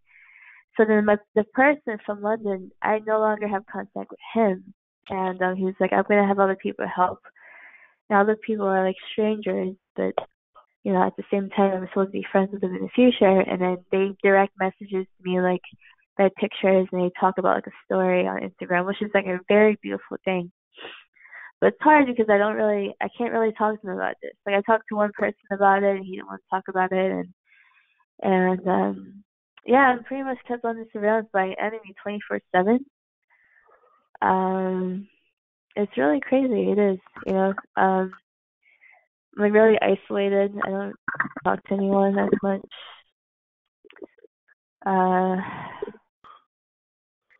It's a lot. I've been told I was in danger.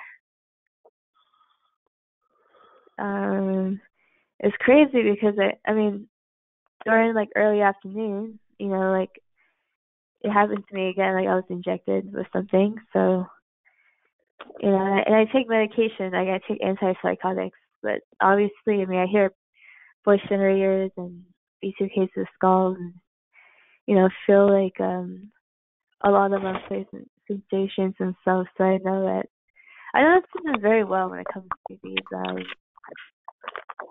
shockwaves and radiation. So I'm sorry, I'm repeating my story again. So it's it's really crazy.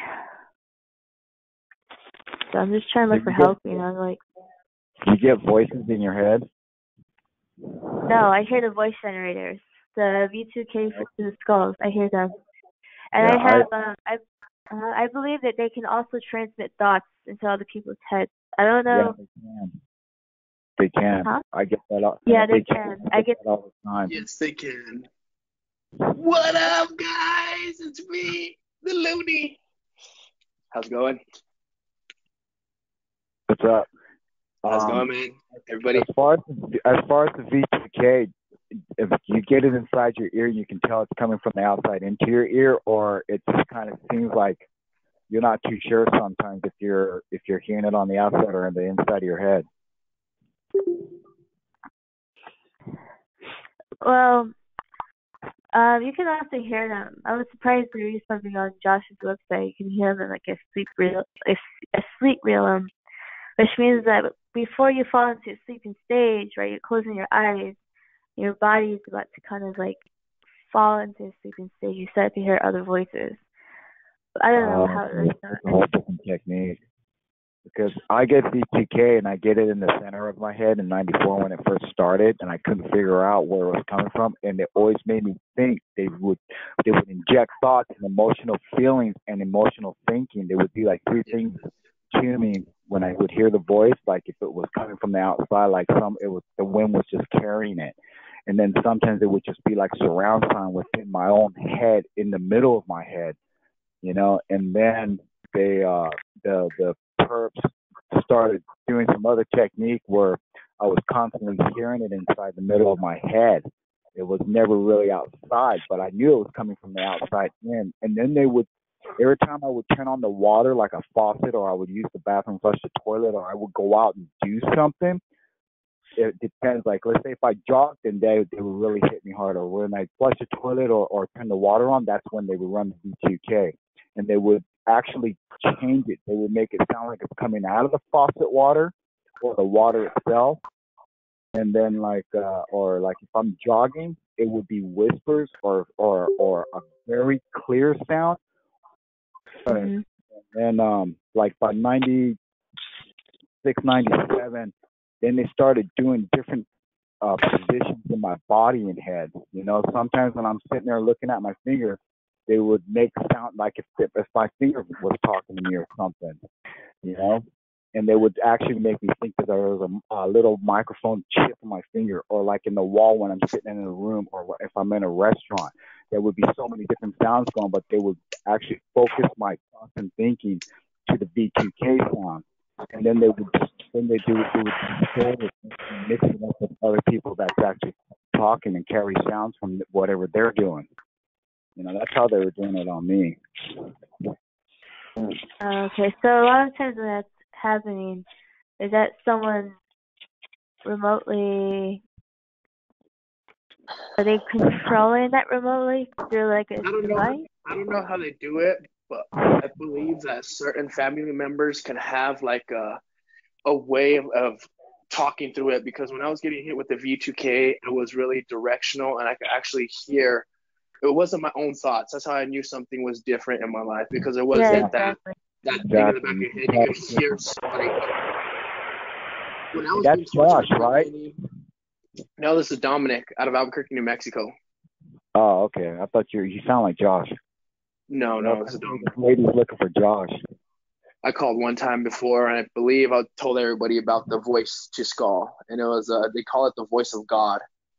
And what they're doing is they're utilizing it to cause pandemonium. I mean, this is where the 5G towers are coming into play, and this is how they're going to utilize it to distract the masses on the big issue, what's really at hand, and that is. I think there's a few other ways, because you got to remember in Iraq when they use this on the soldiers, there's about 1,000 or more soldiers, right?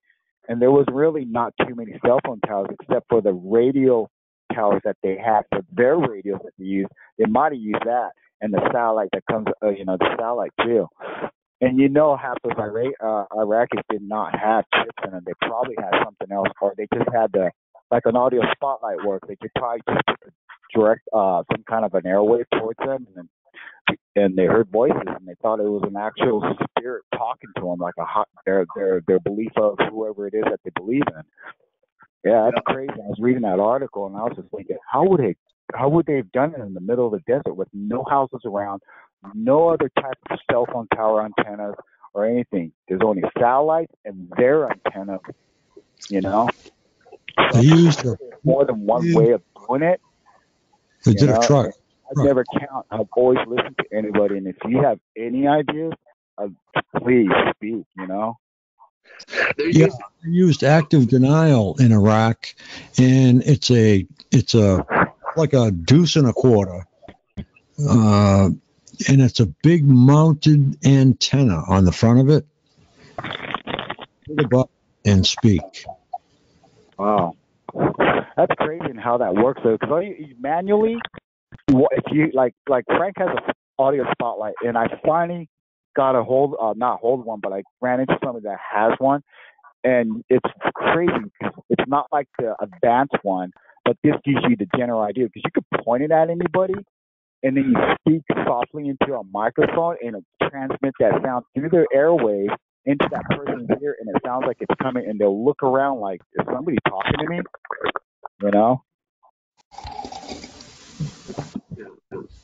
Yeah, it's just that too. It's quite a device. Yeah. It's a bad device.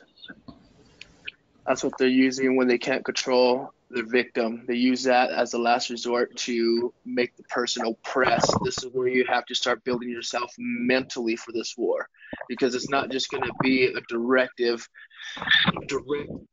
What they're trying to do is build something bigger and bigger, for when they start turning stuff on, it just corrupts the people. And they're hitting frequencies that have not been tested. I mean, they're hitting the low decimals to all the way to the high without making it hit that high pitch in people's ears. Yeah.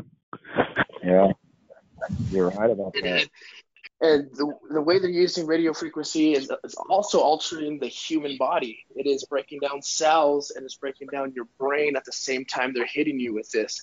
So it's going to tear you apart mentally. I mean, I believe just yesterday I was hit with this, and they're trying to I don't know if you can say they're trying to make me switch up my belief or make me feel like I was I don't know how to explain it. They're trying to act like God. Exactly. That's what they're doing. Yeah.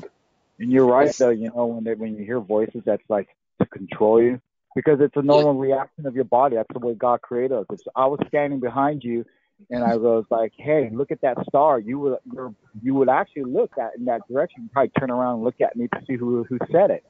You know, and these perpetrators are smart. They do that, but they use the frequency. We don't know exactly who it is that's making us. I mean, let me take that back. What I meant was they know that's how our brain functions. And, you know, something that Frank always explains and a few other TIs is that your mind's one of the most powerful things in the world. You know, and they know exactly what they're doing to control it. Yeah.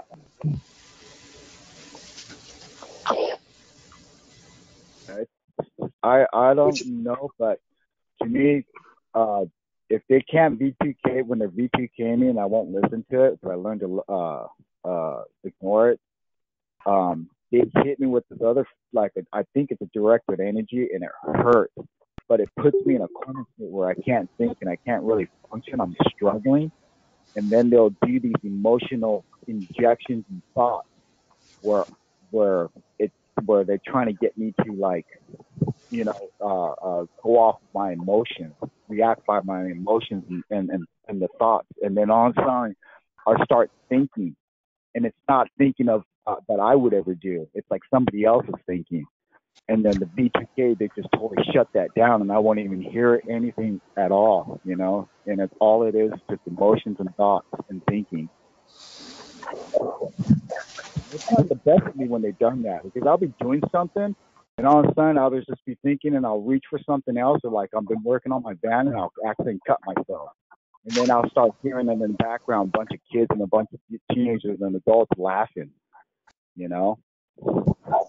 That's them utilizing the voice to skull, the voice of God. And yeah, exactly. But you gotta understand, when they're hitting frequencies, they're playing based off of your own emotions. You know what I mean? So if they know, this is where the year profile thing comes into play. You gotta understand that as targeted individuals, you're just not thrown in. They watch you for a long time. And this is where you gotta educate yourself and be smarter and build up your own system, for they don't grasp onto you that you're smarter than them.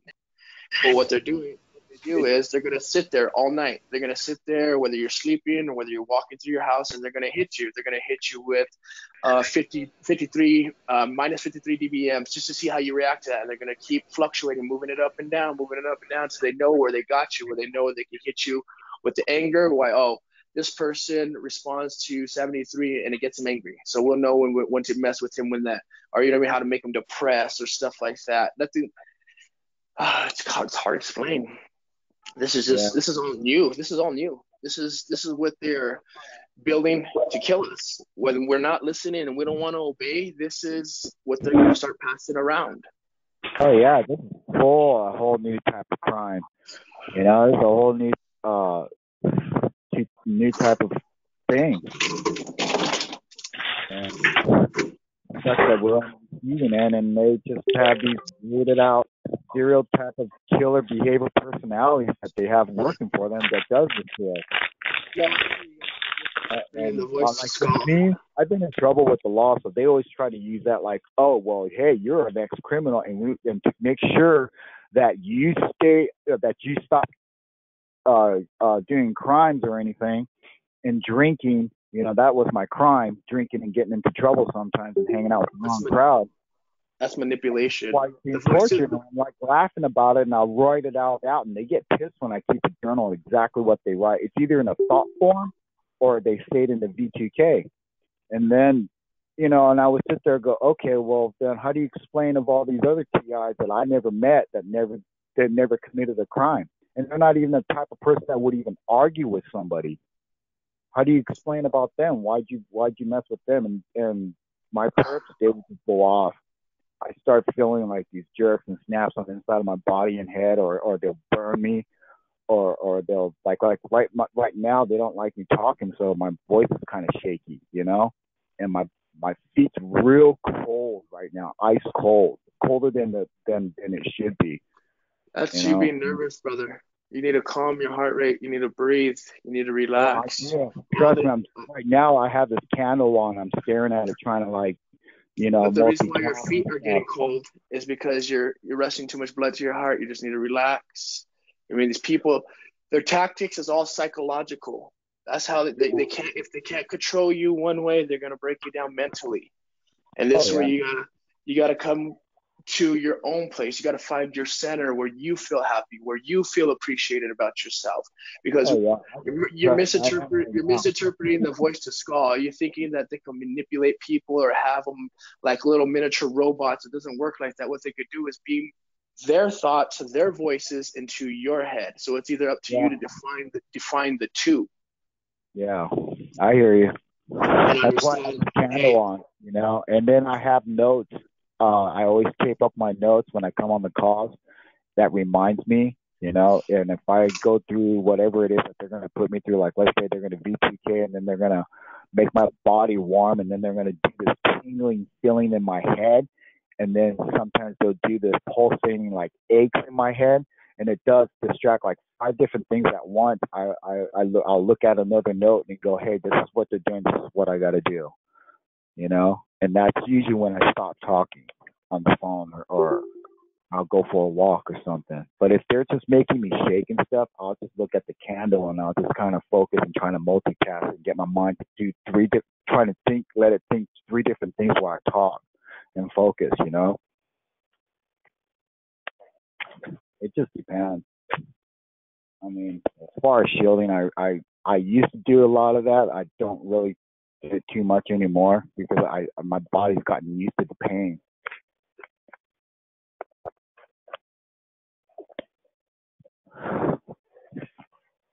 I'm sorry, dude. No, it's all right. But I hear you though. Right now, when I'm getting hit with this voice of God, our voice to skull, is I just remind myself, man, that my Lord and Savior Jesus Christ is real, and that's all it comes down to, man. This is what this is about. These people have sold themselves out for gift cards, for the drug of choice, whatever that fits into their lifestyle. You know what I mean? Yeah. And that's why we're stronger. That's why we're built for the times that we're about to be in. And I know a lot of people don't like that. A lot of people call it fear mongering, but that's just the acceptance. You know what I mean? Once they want to start controlling the masses, just like China. What's going on in China is just the test start of what's going on with the voice to skull at just a bigger scale. And they might not be hitting all the frequencies that they're using when they're hitting people indirectly, but what they're going to do is they're going to fine tune it. And when they fine tune it and get it here, everyone that has been hit by this and is being told lies is going to know that something's up, and not to just to fall in line. I mean, it's going to be bad. It's going to be bad. We are in biblical times. Yeah, you're right. You know, I mean, I'm trying to think of the big picture. Like, okay, they have a synthetic telepathy. They have this neural monitoring system. They have a tracking system. They have directed energy. You know, they have voice to God machines and stuff. What's the big picture? Right now, they're misleading me all the time, and I know they do that to you guys because you guys are always sharing, like, hey, they made me think this way, or they're like, yeah, this is what I thought, and blah, blah, blah, blah, you know? And it's like, I know that they're making a lot of money off of this. I know they've got their own businesses going, because if you had a synthetic telepathy where you can mind control somebody, it would be easy to manipulate, you know, 10 to 15 people out of 1,000 people that come shop at your store, or I think they have people, or to go and just spend money, you know. They could be utilizing that as a 5G. I think that, I don't know, man. I don't know how they do it, but there's some way how they have people that are able to see what you're seeing. I don't know, man. I don't know if it's like a Hunger Games where they go out hunting for like the you know what I mean, the best prime person, you know what I mean? And then I hear it's just you. crazy because I don't know what I am, man. I was born with these abilities, certain abilities that could hear, reach out, and feel other people's thoughts. Not their thoughts, more like their intentions toward me. So when there's enough people with their eyes and their attention towards me, it just feels like I could read what's going on. You know what I mean? And I believe that they utilize people like that. I believe that those were half of the movies are about on the Cinemax are about people like that they're breaking people. They're doing that just to find people like me, myself, somebody that can suck up a book in one read and really to go out there and share with other people. I don't know why they do this. It's just it's 2019 and this is real life Hunger Games. This is to the highest bidder. These are to the rich people that like seeing people just kill each other for no reason or make themselves kill themselves. Yeah, I understand. I think it's all different levels, just depending on the person themselves, because it does take a weirdo to do this to somebody and keep doing it. And like, you know, Frank and another TI says, they get addicted to doing this. It's like a new hobby that you create, you know? And I mean, it's not, but to them it is. It's like, it's an obsession, like a serial killer. They have this thing, and then you know when they're out running around spending their money and they're taking a break and whatever they're doing, you know, in the back of their head, their conscious or subconscious, their subconscious is going, and their emotions like, I can't wait till I get home. I can't believe this person walked by me. I'm going to attack him when I get home, but I'm not going to make it to where he notices that I'm attacking him. You know, and I don't think they even have a conscience left. I honestly think that they have sold out. No, I think this is the time where they're going to want to start telling people this person has a Bible or this person don't have the mark of the beast. And that's the system that they are setting up as we speak. And it's just from time and ages and, you know what I mean, just observing these sick people in their habitat. It's sad, you know what I mean? And you just grasp on, and if you have built up the armor and you have built up yourself mentally, then you'll know, how would you say, their tactics. I mean, you can never forget, you know what I mean, what they have done to you. I mean, I don't care how strong your mind is or how much a person meditate, you still know what they've done to you mentally and damaged you to the point of where we feel like dirt. I mean, the point where, you know what I mean, suicide is the only way out for a lot of people, and it's because of this voice to skull. This is for, I don't know, how would you say it? Well, you're right. I mean, you know, there's a lot of TIs that explains, like, you know, I had this inner voice, and it was telling me to commit suicide, and then all of a sudden it would trigger their mind to think, and emotionally it would use some kind of a frequency for them to emotionally think and feel that way.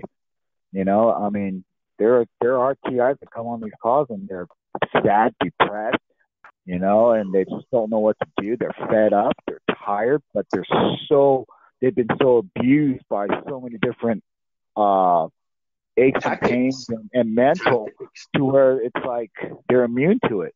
You know, they're numb to it now, but yet they're still, now their body, they know what surrounds them.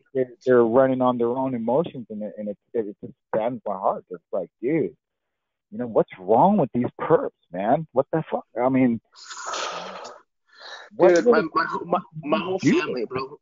Can I say something, please? Yes. I've been a TI 11 years, and what is going wrong is that we have all forgotten who we really are. We got to show them they are not ahead of us. They do not have a power over us. That we still are the same people, and we show them no fear at all. At all. Right. As soon as you show them that, oh, well, let me see, I got to go your way, that's when they screw with you more. So my community is Citizens Justice. And what I am doing for all the TIs is trying to put everybody together who is interested, and everybody in their community pull together as many. I'm buying radio time. I'm going to be doing things on YouTube. I'm going to be doing sorts of lots of different things to gather eyes together. Now, who would be interested in putting some meetings together twice a month, we could probably be in the Supreme Court by July. Our goal is 100,000 people, and we're going to show them you ain't nothing and I am everything, okay? We got to stop making worried about what makes them happy. So whoever would be interested, here is my email address. It's cmack, M-A-C-K, 9988 at gmail.com. And what we're going to be doing is trying to find captain juniors to run these meetings. And then we would send you flyers, we would send you information, and we would also send you affidavits. For example, there's a lot of TIs that don't have the money to be traveling from this place to place to place. So you just grab a certain part of the community where you're located at, and then you let those other people that are on the other side of your state, let them know. This way, we're not just doing periodically a little town here or a little town there. We're going nationwide. We're going to let our voices be heard in the Supreme Court, and I'm planning on doing this by July. In order to do this, anybody that really wants to get out of this freaking program needs to work together with everybody. And we're also looking for computer geniuses, people with scientific engineering background. And if you're interested and you're in, all it is twice a month, couple hours a night, let everybody get their ideas together, and to prove that these people that show up, they won't have to show up with a notarized letter stating they are who they are. Because you figure, if it's going to be a stalker just trying to ruin our meeting, they're not going to come up with a notary with their proof of ID. Okay? Yeah, I hear And you. yeah, we're going to get down to business, and what we're going to do is we're going to put ideas together and take whoever ideas is the best, and then we're going to bring that to the Supreme Court. I don't care if it's Trump, Department of Justice, FBI, CIA, I don't care, but guess what? This is going to stop. And all of these weapons are going to be banned for good worldwide. Okay. Anyways, by the way, my name is Christina. Yeah, my name is Johnny. I'm from Orange County. It's nice to meet you. Nice to meet you. I'm Dominic. Thank you. I am doing something about it. I am not going to sit no long. I am not looking forward to 13 years when I've been in it 11 years over meeting two assholes. Okay? Yeah. I've been in it for since 1992. I pass out flyers and I talk to people. I have a bunch of people understanding this, but I don't try to convince them. We do have conversations. I don't make it long. I don't tell them I'm a target or anything. I talk about it like if I was talking about dinner, like or a restaurant or something like that. Something simple. That's what we're doing. A local restaurant, even the McDonald's, knowing that so that you know that you're going to be secured by other people. There's cameras and everything else. But here's the main brainer on the whole thing, is if these people show up at our meeting, because I'm going to be buying radio time and everything. I just ran into some money that is going to help me through the way. And also I'm going to be doing a fundraising so that everything that comes upon this fundraising, it will help some TIs to get off the streets as well. So we want to work together. We want this over. We got to pull meetings. And not just a town here or town there. nationwide. We got to take care of our country first. Fine. That's why when I became the founder of Citizens Justice, I want to make sure that I picked a title that goes directly to what exactly who we are and what it's for. Okay? So whoever, I hope that I could hold, I've got very little people that are working with me, but I also am talking with Earl. I don't know if anybody knows Earl from Illinois. He's the one that did the march in Chicago on August 27th. He was just on here, man. Huh? He was just on here about 20 minutes ago. Yeah. We live very close to each other. And also, now he's also going to be having another one in April, and what he's going to be doing with that. He's helping me out with the affidavits so that whoever is willing to be a captain junior, and the captain junior, all they do is they report. They have these meetings for a couple hours, couple of times a month. Hopefully by the mid-July, we are going to be in Washington, D.C., and whoever can't afford to go, we will have their affidavit signed. It will explain what they're going through, what it has done to them, what it has done to their families. Like mine, they murdered my mother in 16, and I had 3 heart attacks. I almost died on the last one. We don't have to go through this. Okay? So if we're going to get serious, we need to work as a team. One team together. If I were you, I would work in your own state because, I've done the Washington thing. We tried that. It doesn't work. So what we put together is that if we do it, I've done the Washington thing. You can't even use your cell phone when you get near 1600 block, and it's just not worth it. All you have is Secret Service people there, and you get on another list. Stay out of Washington. Stay in your own state. You'll do more good. Actual meetings got to be nationwide. I don't agree with this. I don't agree. I think we should go to Washington. I think we should march on Washington and have a rally. I think it should be the president's part. I think it should be while Trump is in office. If we have Trump's lap. If we have ban all weapons. Son of a.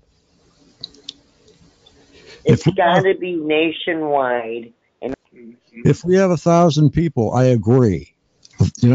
But if we go there with 20 people, it just doesn't work.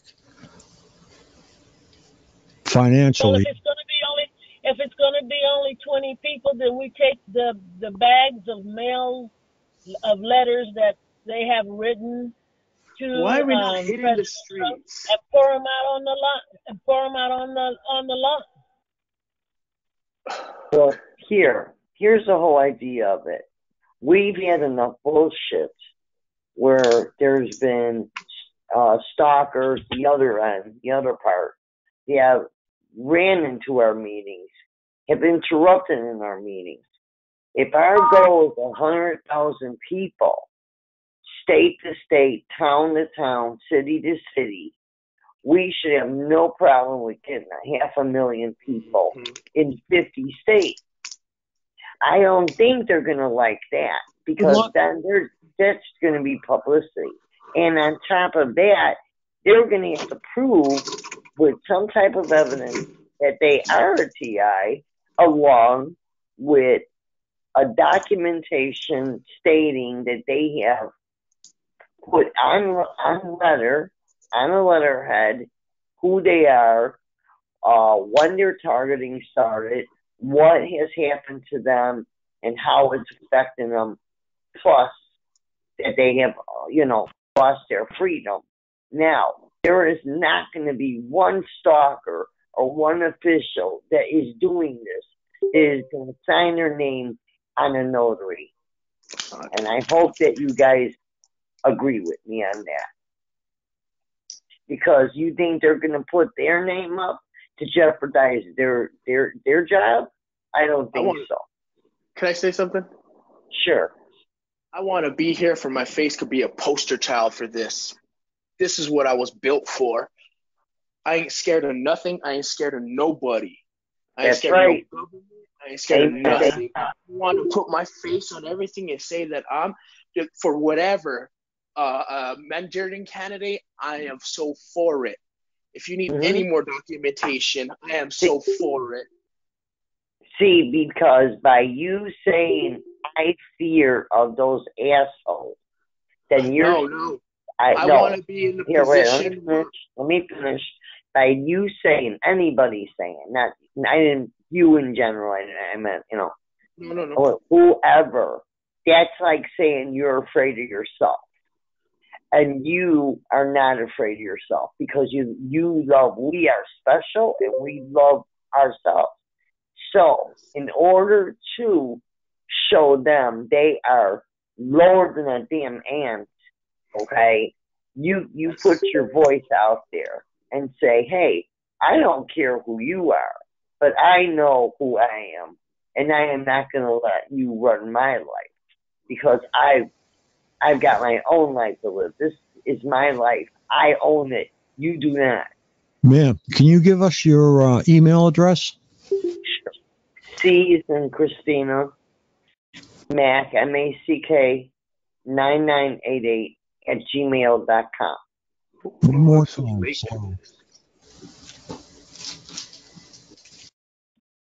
And if who's ever interested in joining Citizens Justice, all we would need to do is, have a interview all together, and you would just pick an area where you live within 100-mile radius. So this way, you've got 100 miles from one way, 100 miles the other way. And then there'll be people coming that's from their area that knows TIs, and then they'll bring them in.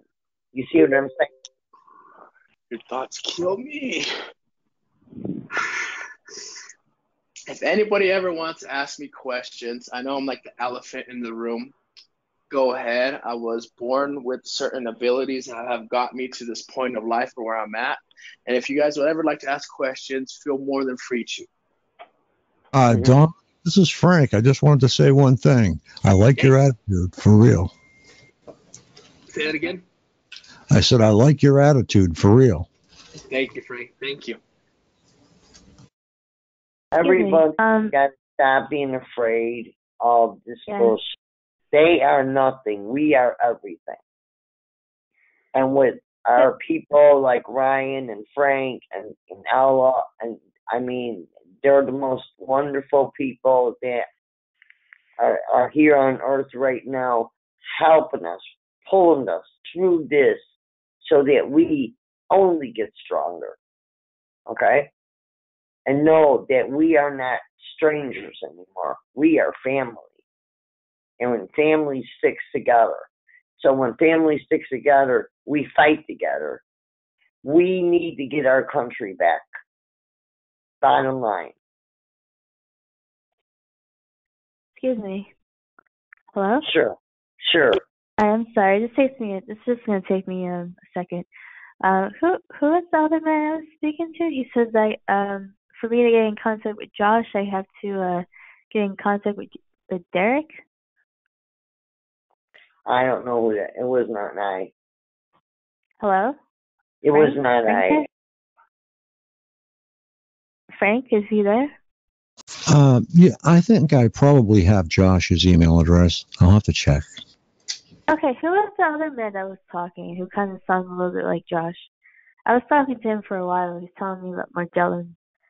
I think is he on the line? I think that's Dominic. Yeah, that's me. No, I'm new. That's not Dominic. There was not Dominic. It was the other one. It was the other person. Oh, okay, that's Johnny. He's not here now. Oh, he's not. He just got off the line, didn't he? Okay, that's fine. Are you familiar? Are you familiar who Derek is? Do you know who that is? Oh yeah, yeah. I don't think there's anybody that doesn't. I don't. I I still don't even know what this is. I'm still confused from what I was feeling, how I was feeling like I was being perked up is how they wanted me to flip or to come to their Satan Okay, side. wait. I'm sorry. I'm sorry, Dominic. Can I just try to get? Can I write down Josh's email and Derek's email first? Yeah. Excuse me. Just hold on for a moment. Yeah, Frank. Do you know Derek's email? Do you know like any contact? Any way I can contact him? Derek, DERRICK Robinson, ROBNSON @gmail.com. Okay, just give me a second. Hold on. I have to write this. I have to get a marker to write this down. Okay, so it's how do you spell his name? DERRICK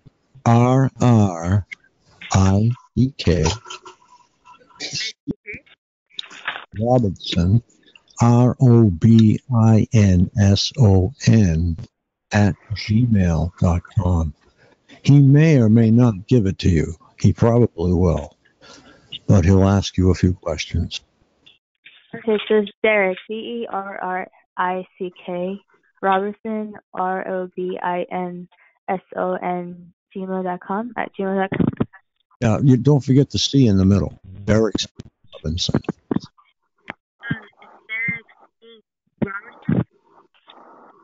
Yeah, Derek C.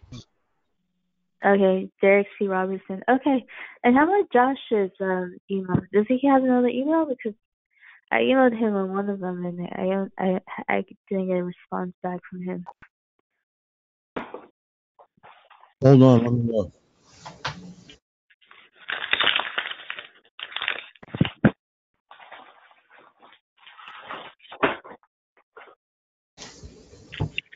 No, I know he's in Michigan. And Josh lives in he lives in Michigan? that's what I've got here. Yeah. Oh, so he resides in Michigan. That's what I'm seeing. Yeah. Oh, okay. Could have made a mistake, but I'm pretty sure. Oh, all right. I just wanted to let everyone know, especially if you just joined the call, Dr. Matthew Aaron is hosting a mind control special on the Travel Channel tomorrow night, 10 p.m. Eastern.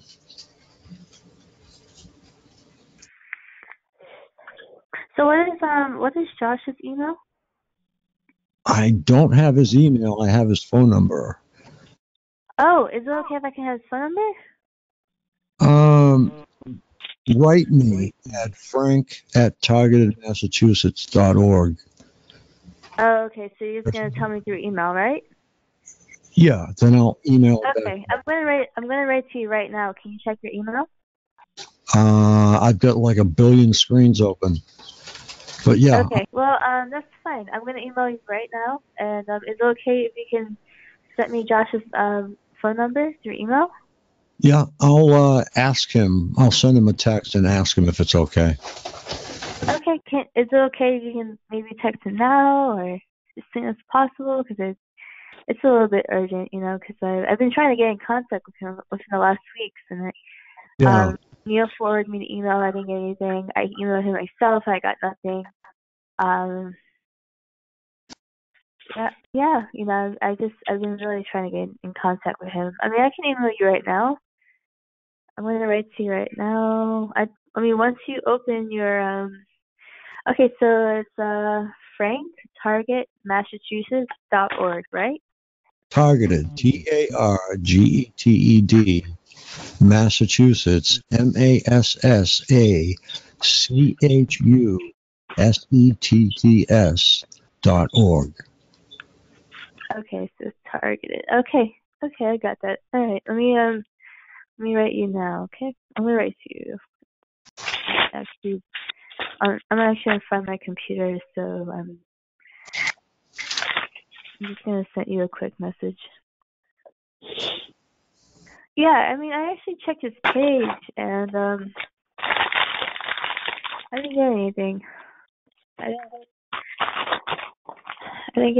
couldn't find like his contact number on his page.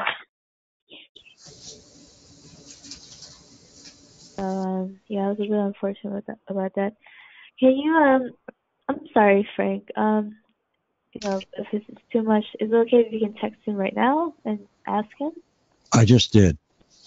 Oh, you did? Oh, perfect. Thank you. Okay, so writing you a message. Frank Target.